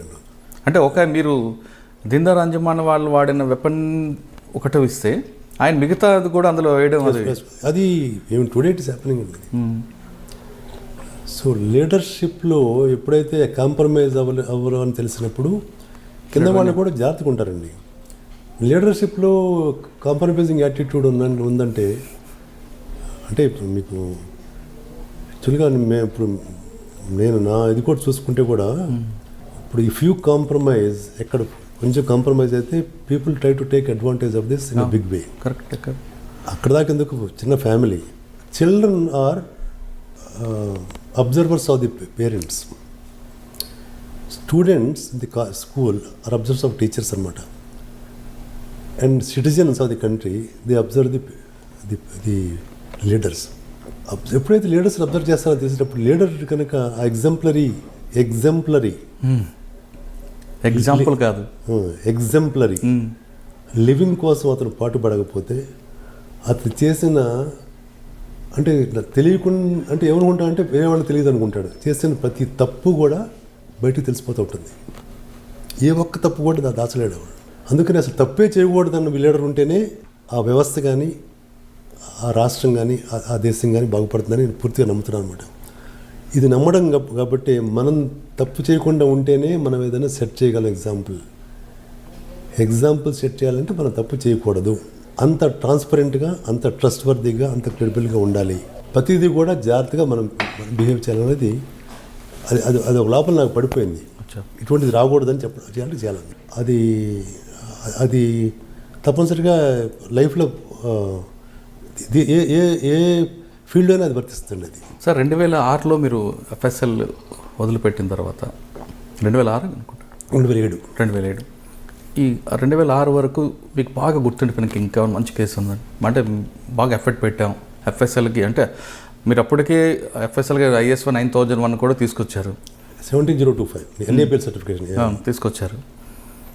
ఇదంతా ఒక పార్ట్ అయితే మీకు బాగా సాటిస్ఫాక్షన్ కేసు అంటే సొసైటీకి యూస్ఫుల్ అనేది. మీ దగ్గరకు చాలామంది విక్టిమ్స్ వస్తూ ఉంటారు, మా అబ్బాయికి మర్డర్ అయిందయ్యా, లేదంటే మా వాళ్ళు మర్డర్ చేశారు, తొందరగా రిపోర్ట్ ఇవ్వండి. అటువంటి బాగా రిక్వెస్ట్ చేసిన వాళ్ళ కేసులు కొంచెం ప్రయారిటీ ఇచ్చి చేసిన కేసు అంటే మీ రిపోర్ట్ మీద వాళ్ళకి న్యాయం జరుగుతుంది. అంటే అది నాకు బాగా గుర్తుండిపోయిన కేసు ఇది ఒకటేనండి. ఆ 32 డెడ్ బాడీస్ని చేసింది మాత్రం అది నేను I always feel that our people have Ryzen to the expectations అనమాట. ఇది ఇప్పుడంటే టెక్నాలజీ ఇంకా ఇంప్రూవ్ అయిపోయి వదిలేదు, కానీ అప్పట్లో పాపం అందరూ కష్టపడ్డారు. అది that I must say that it is a good job they have done. Coming to the JMM case కూడా అది కూడా మనం సూపర్ ఇంపోజిషన్ చేసాము. తర్వాత అంటే శశినాథ్జీ అతను చంపేశారు కాబట్టి సూపర్ ఇంపోజ్ చేసి మనం స్కల్ ఐడెంటిఫై చేసేయగలిగామట. దాంతోపాటు ఆ ఏరియా అంతా టెస్ట్ చేసి కొన్ని కాయిన్స్ అన్ని కూడా ఐడెంటిఫై చేసి అవి కూడా అక్కడ వాళ్ళ బెలాంకం చేసామన్నమాట. ఇవి చేసి మనం చేసిన తర్వాత చివరికి అది అతను నన్ను చెప్పాను కదా, నన్ను అడిగాడు మీతో మాట్లాడతాను ఒకసారి అంటే నాకే ఇబ్బంది లేదు మాట్లాడతాను అని చెప్పారు అన్నమాట. అంటే ఇప్పుడు నౌ దట్ నరసింహరావు గారు లేరు, ఇంకా ఆయన కూడా లేరు కాబట్టి నేను చెప్పగలుగుతున్నాను. ఆయన ఏం చెప్పారంటే, ఏ सीबीआई वालों आपको बार बार बुला रहा है ऐसा, हमको समझ में नहीं यार क्यों कोई ऐसा बुला रहा है, आखिर ले लो क्या करते, हम तो ज़रूर निकल जाएंगे, आई विल गेट एक्विटल. आखिर हम क्या किया, 50 लाख लिया, 50 लाख लिया, आपका पीवी नरसिम्हा साहब को बचाने के लिए लिया. అట్లాగే అన్నాడు. ఐ డోంట్ నో ఇది మనం చెప్పచ్చు లేదు, కానీ అయితే गवर्नमेंट फेल हो जाता था और इन रियलिटी हम 50 लाख कैश लिया, 50 लाख दूसरा भी लिया. ये लोगों का ये मालूम नहीं. हम ज़रूर बाहर आ जाएंगे, CM बनूंगा, कैबिनेट मिनिस्टर बनूंगा అని అంటే how this man is so confident about is getting acquitted. నేను అప్పటికే 4వ సారి వెళ్ళాను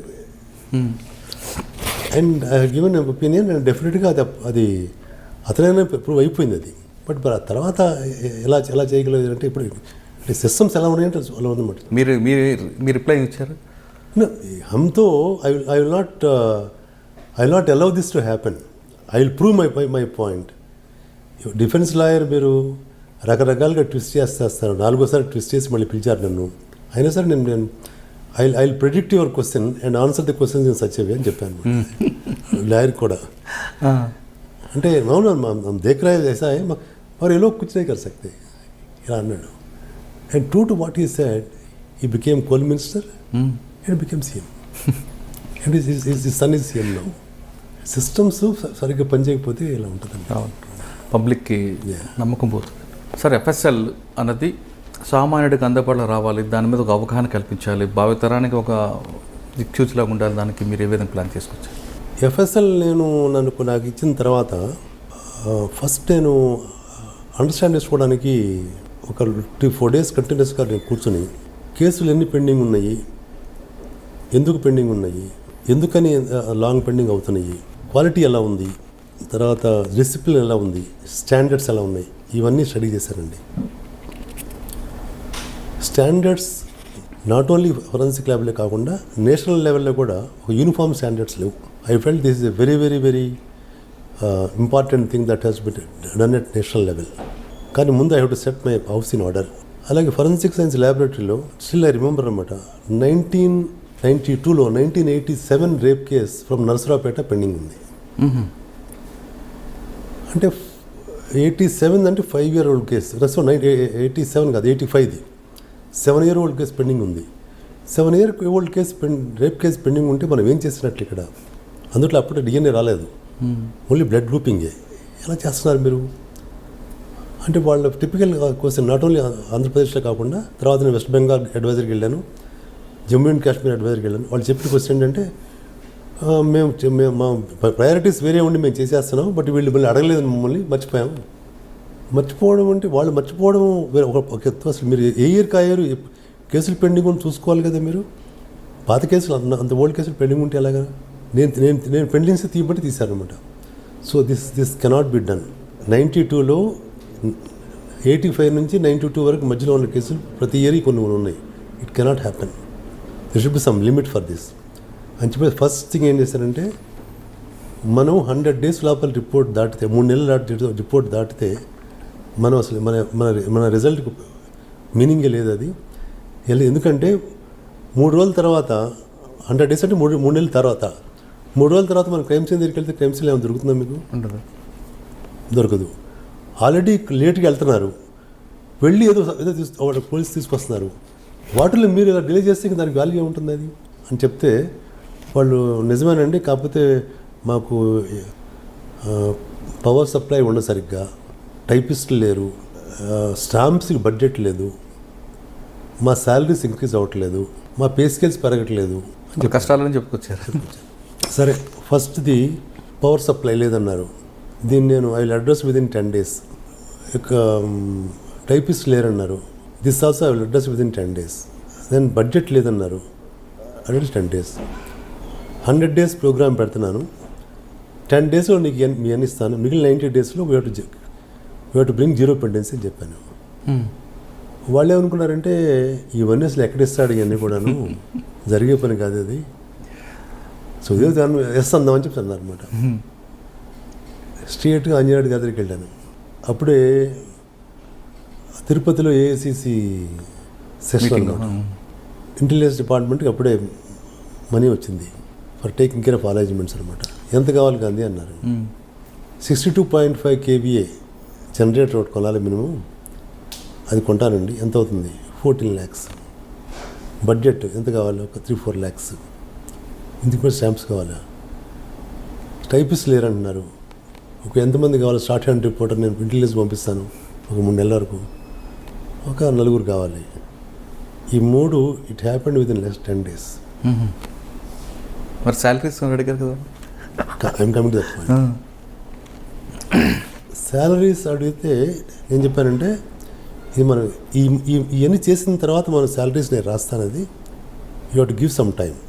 మీరు ఎలాగే అంటారు, మీరు నా మాతో జీరో పెండెన్సీ చేంజ్ చేసుకుని మీరు మంచి పేరు కొట్టేస్తారు మాకు అన్నారు. ఓపెన్గా మాడేవాళ్ళు ఎలాగా. అలా కాదయ్యా అని చెప్తే లేదు మీకు శాలరీ ఏమైనా పెరుగుద్ది కానీ మాకు ఎవరు ఇస్తారన్నారు. అయితే ఒక పని చేద్దాము, నేను శాలరీ తీసుకోను, మీ శాలరీ పెరిగి మీకు స్కేల్స్ కూడా పెరిగే వరకు నేను తీసుకోనని చెప్పాను. Believe me, 18 months I have not taken salary. 18 months. ఇవన్నీ నేను ఎఫర్ట్ చేయడానికి 18 months పట్టింది నాకు. 1994లో తీసుకున్న శాలరీ నేను. 92 మిగిలిన మంత్స్ కానీ 93 తీసుకోలేదు అనమాట. అప్పుడు నాది ఈ పే స్కేల్స్ పెరిగి, ర్యాంక్స్ పెరిగి, వాళ్ళకు కూడా ఎస్పీ ర్యాంక్ డిఎస్పీ ర్యాంక్ ఇచ్చేసేసి నాది ఐజీ ర్యాంక్ చేసిన తర్వాత ఆ స్కేల్ వచ్చిన తర్వాత నేను శాలరీ తీసుకున్నాను. వాళ్ళు ఏమన్నారండి మీ వాళ్ళు? అది దానివల్ల క్రెడిబిలిటీ. ఏ నెలకు ఆ నెల శాలరీ తీసుకుంటే ఆఫీస్ పనిచేస్తున్నాను and day to day improvement తీసుకొస్తున్నాను. దే క్యాంట్ అంటే డిస్బిలీవ్ మీ కదా. అవును. ఈ లోపల 100 days 0 pennies చేసాము. 0 pennies కూడా ఎప్పుడో ఆయన మధుసూదన్ రెడ్డి గారు హోమ్ మినిస్టర్, ఆయన కూడా పొంగిపోయి సెలబ్రేట్ చేసుకుందాం అని చెప్పేసి ఆయనతో పాటు వచ్చి పోలీస్ మెస్లో 0 pennies పెద్ద సెలబ్రేషన్ అది. And DGP has written letters to all the DGPs of the country. 3 డీజీలు వచ్చి how can 0 pennies be done అంటే వాళ్ళ ఎఫ్ఎస్ఎల్ డైరెక్టర్లు అడిగారంట. ఇది ఏం కుదరదండి, ఇది ఇంపాసిబుల్ అని చెప్పారంట. పీపుల్ లైక్ దొరై అని ఉన్నాడు, తర్వాత ఎంపీ డైరెక్టర్ అయ్యాడు ఆయన కర్ణాటక డీజీపీ అనమాట. మేము వచ్చి చూడాలి ఫిజికల్గా అని చెప్పేసి చూశాడు ఆయన. చూసి అంటే ఫైల్ టు ఫైల్ చెక్ చేసి చేశారని చెప్పేసి దిస్ ఈజ్ పాసిబుల్ అని చెప్పేసి ఆయన రాస్కి వెళ్ళి మరీను అక్కడ కర్ణాటకలో ఇంప్లిమెంట్ చేశారు. ఇవన్నీ సంథింగ్ రిమార్కబుల్ అనమాట. ఇది ఒక ఎత్తు అయితే నెక్స్ట్ థింగ్ మేము వాళ్ళు చేశారనమాట. మీరు ఎంత కష్టపడి మమ్మల్ని మా అన్మాలు పడి మీరు రిపోర్ట్ పిచ్ చేస్తారు. 30 days రిపోర్టింగ్ టైం అని అంటున్నారు. మీరు 90 days తర్వాత ఇస్తున్నాం 30 days. మేము నాన్న అంటే మేము we are working very hard for that. ఓ పక్కన పోలీసు 1 year తర్వాత పంపిస్తుంటే కేసులు 3 ఏళ్ళ తర్వాత పంపిస్తుంటే మీరేం చేస్తారు? అది మా దగ్గర 3 ఏళ్ళ తర్వాత వచ్చి 30 ఏళ్ళు పంపిస్తే మీకు అని ఉపయోగం ఉందా? మా దగ్గర 30 days తర్వాత మీరు రిపోర్ట్ ఇచ్చేసేస్తే జ్యుడిషియరీ ఒక 5-6 ఏళ్ళు పెట్టి పోయి ఉందా అన్నారు. ఇక్కడ నాకు మైండ్ కొంచెం మార్పు వచ్చిందనమాట. ఏం చేయాలని డీజీ గారితో వాళ్ళతో మాట్లాడి 30 days దాటిన తర్వాత మాకు ఫొరెన్సిక్ ల్యాబ్కి మెటీరియల్ ఆబ్జెక్ట్స్ పంపిస్తే మేము తీసుకోము అని చెప్తే అప్పుడున్న ఆఫీసర్లు అలా అంటే ఎలాగయ్యా, వాళ్ళు చాలా బిజీగా ఉంటారు. దొరగారు ఇప్పుడు I think law and order కూడా ఉండరు, బిజీగా ఉంటారు. ఇలా నువ్వు పెట్టొద్దు, ఓ టైము కొంచెం అట్లీస్ట్ కొంత టైం నువ్వు అన్నారు. సరే అయితే 2 months అన్నాను. 2 months సరే 2 months రాద్దాం అని చెప్పేసి 2 months రాసేస్తారు. ఆయన డివో లెటర్ రాశారు అందరికీ. If they won't send this exhibits within 60 days FSL will not accept అని. First of its kind in the country again. ఇది మిగిలిన వాళ్ళు ఎమ్యులేట్ చేశారు. అది అంటే ఇది కంట్రీ మొత్తం రిఫార్మ్ అయిందన్నమాట ఈ దెబ్బతో. సార్ 2 నెలల వరకు వాళ్ళకి ఎందుకు టైం పడుతుందండి? దానికి నేను ఏం చేశానంటే వాళ్ళు 2 ఏళ్ళు పెట్టుకునే వాళ్ళకి మరి 2 నెలలు ఇవ్వకపోతే సైకలాజికల్గా వీళ్ళ మీద పోలీస్ మీద మరి సీనియర్ ఆఫీసర్స్ మీద ఏం సార్ మాకు ఆ డ్యూటీ ఉంది, నెక్స్ట్ సైడ్ డ్యూటీ అని చెప్తారనమాట. సార్ 2 నెలలు నేను 2 నెలలు చేంజ్ చేసి తర్వాత వాళ్ళు నేను 1 month మార్చేసాను. సాధారణంగా ఎంత 2 నెలల వరకు టైం పట్టే అవకాశం ఉంటుందండి క్లోజ్ పంపడం? అప్పట్లో 6 months 1 year కూడా ఉండేయండి. అంటే వాళ్ళకి టైం సరిపోక లేదంటే అంటే అప్పుడు వాళ్ళు చెప్పిన జస్టిఫికేషన్ ఏంటంటే ఒక్కోసారి కల్ప్రిట్ ఇస్ అబ్స్కాండింగ్. అవును. విక్టిమ్ దగ్గర అయితే కలెక్ట్ చేస్తాం కానీ కల్ప్రిట్ ఎలా కలెక్ట్ చేస్తాం మనం? కంట్రోల్ ఎవిడెన్స్ కలెక్ట్ చేయాలా? కంట్రోల్ ఎవిడెన్స్ ఎలా దొరుకుతుంది మనకి? అది ఇవన్నీ మనకు కష్టం కాబట్టి టైం కావాలన్నారు. అంటే వాళ్ళు చెప్పింది ప్రాక్టికల్గా అంటే ఫర్ ఎగ్జాంపుల్ ఇప్పుడు ఫైర్ ఆర్మ్ ఉందనుకోండి, మనకి అక్కడ బుల్లెట్స్ దొరుకుతాయి, లేదా క్యారెక్టర్స్ దొరుకుతాయి. దొరకదు. వాడిని పట్టుకుంది మీకు సస్పెక్ట్ రాదు కదా. ఈయన దృష్టిలో పెట్టుకుని 60 days అన్నాం అనమాట అండి. అది ఎక్సెప్షనల్ కేసెస్లో మళ్ళీ మాకు రాయొచ్చు అని చెప్పాము. అది దాన్ని ఏం చేసామంటే ఎక్సెప్షనల్ కేసు మీరు రాస్తారు కాబట్టి 30 days తగ్గించేసాం. అది సో 30 days వాళ్ళు పంపాలి, 30 days మేము రిపోర్ట్ ఇవ్వాలి. దిస్ వాజ్ గెటింగ్ ఇంప్లిమెంటెడ్ అనమాట. నెక్స్ట్ ఏంటి, 30 days జ్యుడిషియరీ అది డిస్పోజ్ చేయాలి. అంటే ప్రాసిక్యూషన్ మిగిలిన 30 days అది మేము రిపోర్ట్ ఇచ్చిన 30 days జ్యుడిషియరీ దగ్గరికి వెళ్ళాలి. వెళ్తే అంటే ప్రాసిక్యూషన్ చేసి ఫైల్ అయిపోతే ప్రాసిక్యూషన్ స్టోరీ అంతా కూడా అప్పుడు వాళ్ళు టేకప్ చేసేసి చేయాలి. దానికి నేను ఏం చేయాలా? చీఫ్ జస్టిస్ని పట్టుకోవాలి. I went to chief justice level, district magistrate level. That's how IAS ఆఫీసర్స్లోనూ చీఫ్ సెక్రటరీ వరకు, జ్యుడిషియరీ లెవెల్లో చీఫ్ జస్టిస్ వరకు ఐ వాజ్ మెయింటైనింగ్ కాంటాక్ట్ అనమాట. దట్ వాజ్ ది ఓన్లీ అంటే ideal situation that could be attained in Andhra Pradesh totally, nowhere in the country, nowhere in the world. Believe me about this. Judiciary దగ్గర నుంచి chief justice, chief secretary and DGP ముగ్గురితో నేను coordinate చేసుకుని చేసేవాడిని. This cannot happen at all. దానివల్ల ఏంటంటే ఓవరాల్గా మనకి ఎంటైర్ క్రిమినల్ జస్టిస్ సిస్టమ్ మీద ఇంపాక్ట్ వచ్చేసింది. సైమిల్టేనియస్గా ఈ క్లోజ్ టీమ్స్ పెట్టడం వల్ల దెన్ మౌన సాక్ష్యం ఒక సినిమా తీసాం. అంటే సినిమా అంటే ఒక డాక్యుమెంట్ ఫిల్మ్ తీసాం. అది నేను ప్రొడ్యూస్ చేశాను 1994 చేసి దూరదర్శన్ ద్వారా 2 ఛానల్స్ ద్వారా అది కంప్లీట్గా నేను చేయించాను. అది how the witness, how the evidence has be protected and how the victims of crime or the inmates of an incident, property based incident కానీ వాళ్ళు ఎలా బిహేవ్ చేయాలని కొన్ని చూపించాలన్నమాట అండి. This has made everybody know about it అనమాట. మీరు అదొక్కటే కాకుండా ఒక సీడీ కూడా ప్రిపేర్ చేశారు. ఎఫ్ఎస్ఎల్లో ఎన్ని విభాగాలు ఉన్నాయి, ఏ విభాగం ఏం వర్క్ చేస్తుందని. సీడీ బుక్లెట్ అసలు ఇప్పుడు వాళ్ళ బుక్లెట్ 1994లో చేసిన బుక్లెట్ 2024 కూడా ఇప్పటికి కూడా అదే booklet. Not in Andhra Pradesh, entire country, not entire country.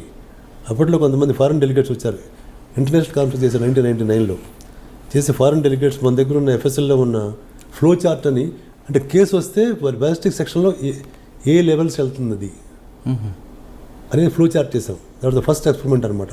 అంటే దీనివల్ల ఏంటంటే ఈవెన్ లోయెస్ట్ లెవెల్ ఎంప్లాయీ కూడా కేసు రాగానే ఫస్ట్ ఇక్కడ రిపీట్ చేసుకుంటాము.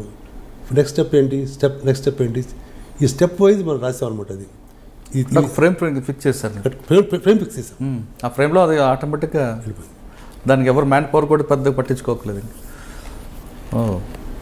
సో ఇవన్నీ ఏంటంటే ఒరిజినల్ థింకింగ్ అనమాట అది. సార్, మీరు ఎఫ్ఎస్ఎల్ని ఒక ప్యాషన్గా తీసుకొని ఏదో చేయాలి అని తపంతో మీరు ఒక లెవెల్లో తీసుకొచ్చారు. ISO 9001 అవ్వచ్చు, లేదా నేషనల్ వైడ్గా దాన్ని గుర్తింపు తీసుకొచ్చారు. కానీ అదే టైంలో ఒక చిన్న బ్లాస్ట్ జరగడం ఎఫ్ఎస్ఎల్లో, దాంతో మీకోసం వేటాడుతున్న కొంతమంది శక్తులు మీ మీద దాన్ని ఒక బూచిగా చూపించి చేశారు. అప్పుడు మీ ఫీలింగ్స్ ఏమైంది? అంటే నా కోసం వేటాడుతున్న మాటకి నేను నన్ను అంటే మిమ్మల్ని, ఎందుకంటే అప్పటి వరకు గాంధీ గారు ఒక లెవెల్లో అంటే ఈర్ష్య, అదే ప్రొఫెషనల్ జెల్సీ, ఈర్ష్య అనేది ఉంటుంది అది. సో అది ఈ కాలంలోనూ లేకుండా ఈవెన్ ఫరెన్సిక్ ల్యాబ్ వదిలేసేసేసి ట్రూత్ ల్యాబ్స్ వచ్చినా వాళ్ళ నా మీద చాలా ఈర్ష్య ఉంది. ఉంటుంది, నేచురల్, అది ఉండాలిగా కూడా. నేషనల్ లెవెల్లో ఉంది ఇవాళ, ఉండాలి కూడా. ఉండాలంటే దానికి నేనేమంటానంటే ప్రపంచంలో ఎక్కడైనా సరే రాముడితో పాటు రాముడు అనేవాడు ఉంటాడు. ఉంటే రాముడు హీరో వేయడు కదండి. అలా లేనిది ఏంటంటే అది దీనికి మానవత్వానికి మానవతానికి ప్రతి చోట అది ఉండి తీరుతుందని నేను నమ్మినవాడిని. అంటే మహాభారత రామాయణాన్ని పూర్తి అకలింపు చేసుకున్నాను. అందుకనే నేను ఇంకోటి ప్రాక్టీస్ చేశాను. ఇది ఎవరు అబ్జర్వ్ చేసి ఉండరు, బట్ నేను ఇప్పుడు చెప్తున్నాను ఫస్ట్ టైం పబ్లిక్ అనమాట. జెలసీ మేనేజ్మెంట్ అనేది నేను ఒక మేనేజ్మెంట్ టెక్నిక్ ఉపయోగించి నేను మేనేజ్ చేశాను. అది దానికి నేను ఒక ఎగ్జాంపుల్ చెప్పాలంటే, అఫ్కోర్స్ ఇవన్నీ నేను చెప్పాలనేది నాకు తెలియదు, కానీ నేను చెప్తున్నాను, బట్ డజంట్ మ్యాటర్. 1994లో విశాఖపట్నం ఆంధ్ర యూనివర్సిటీ నేను రిటర్న్ చేసి క్రిమినల్ జస్టిస్ కోర్స్ అక్కడ MA చేసిన తర్వాత దాంట్లో టీచ్ చేసేది ఏంటంటే, జస్టిస్ జరగాలంటే all department should work in coordination, అప్పుడే జస్టిస్ జరుగుతుంది. అందుకనే క్రిమినల్ జస్టిస్లో 4 కాంపోనెంట్స్ ఉంటాయి: police, prosecution, judiciary, prison administration and support services like forensic lab. They have to work together అని అక్కడ నేర్చుకున్న దాన్ని ఇక్కడ కోర్స్కే పెట్టాను. పెడితే కోర్స్కి నేను ఇనాగ్రేషన్ చేయడానికి I have to call dignitaries వచ్చిన వాళ్ళు ఎవరు? ఆలపాటి ధర్మారావు గారు, హోమ్ మినిస్టర్, MV భాస్కరరావు గారు, DG గారు కాదు, అప్పుడు DG గారు కాదు, TS రావు గారు DG గారు, MV భాస్కరరావు గారు ఆయన home secretary, then Anjaneya Reddy గారు,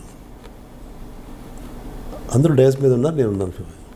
ఆ తర్వాత అంటే ఎవరన్నారో నేను చెప్పను, అది సమంజసం కాదు. ఏం చేసావయ్యా గాంధీ నువ్వు, ఇది ఇండివిజువల్గా మాలో ఒకరికొకళ్ళకి లోపల ఏదో మా మీద అభిప్రాయాలు ఉన్నాయి.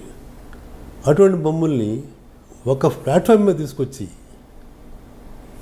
నువ్వు మమ్మల్ని కూర్చోబెట్టి ఈ ఫంక్షన్ చేసావంటే hats off to your way of dealing things. You are extraordinary person. అంటే ఏం సార్ అంటే, నేను ఎప్పుడైనా అతనితో కలిసి కూర్చున్నాను అసలు? నీకు తెలుసు కదా. ఏం సార్, డ్యూటీ చేసేటప్పుడు అందరూ కలిసి ఉండాలి కదా. అంత సింపుల్గా నేను లాఫ్ చేసేసి I brought them into one play అనమాట. And the same thing I have followed and I have been following in today. Ultimately I have to fulfil my goal. The goal is to render service to the people. ఈ ప్రాసెస్లో రకరకాల అడ్డులు వస్తుంటాయి. అవసరమైతే లొంగి, అవసరమైతే వంగి, అవసరమైతే నంగి, ఏం చేసి అయినా సరే ultimately I have to bring the results to the people. అంటే ఎక్కడ ఎక్కాలో ఎక్కడ తగ్గాలో తెలుసు అంటారా?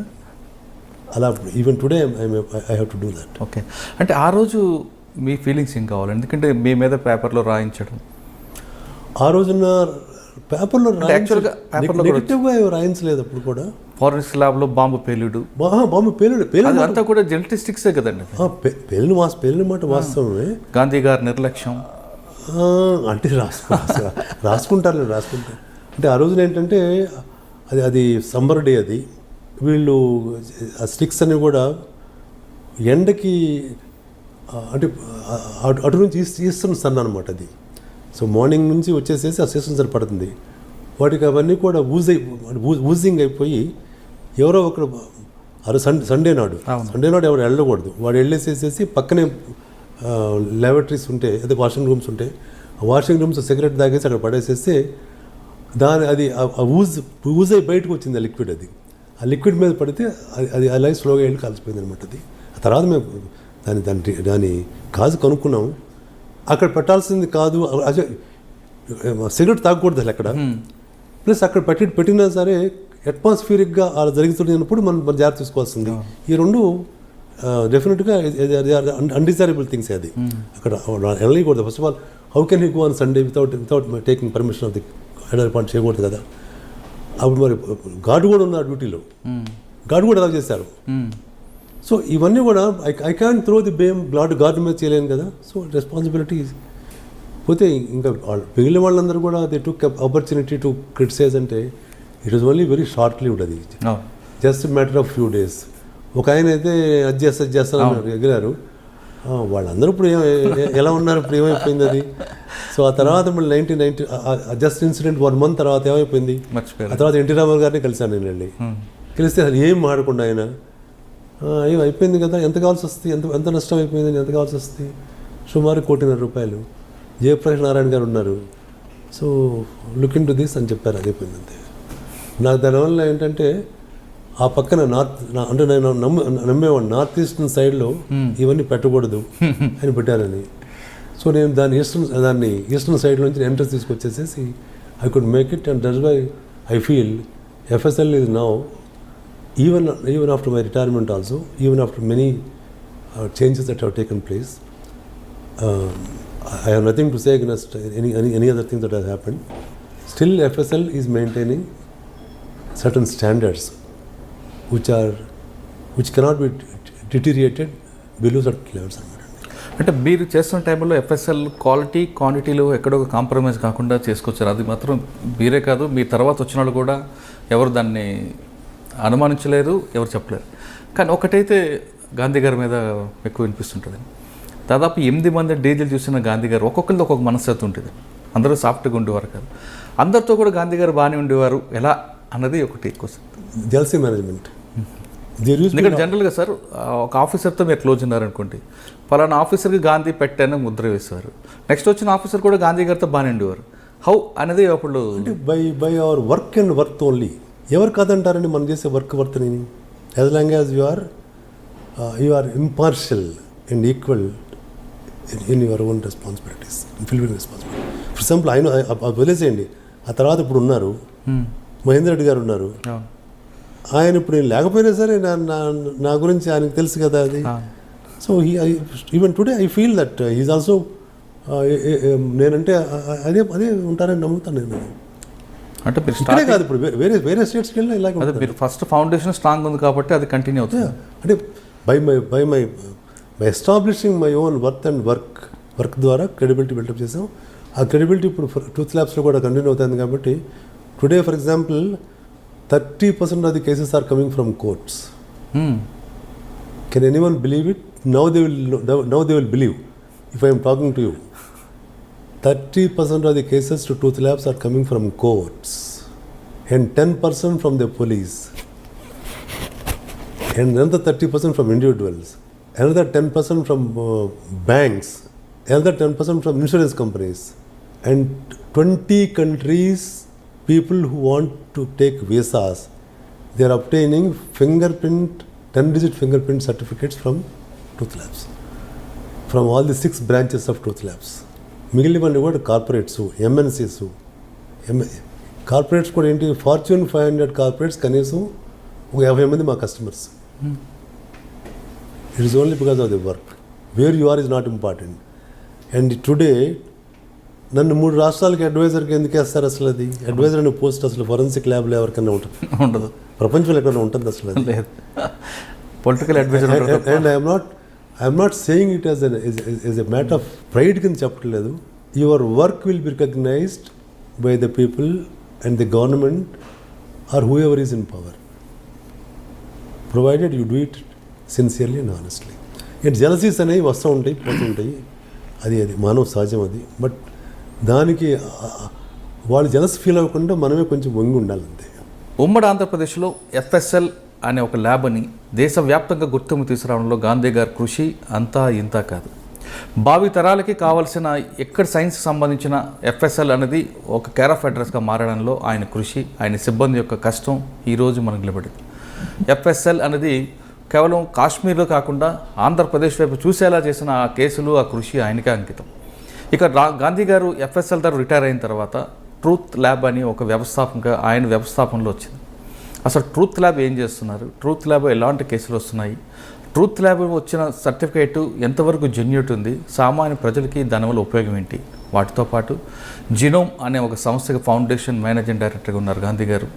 దానివల్ల జినోమ్ అనేది భావితరాలకు ఏ విధంగా ఉపయోగపడుతుంది, దేశవ్యాప్తంగా కాకుండా 7,000 రకాలు మాత్రమే వ్యాధులు ఉన్నాయి, అవి మన జీన్స్ను చూస్తున్నాయని అంటున్నారు. కానీ ఆ 7,000 రకాలు ప్రపంచం అన్ని దేశాలవి.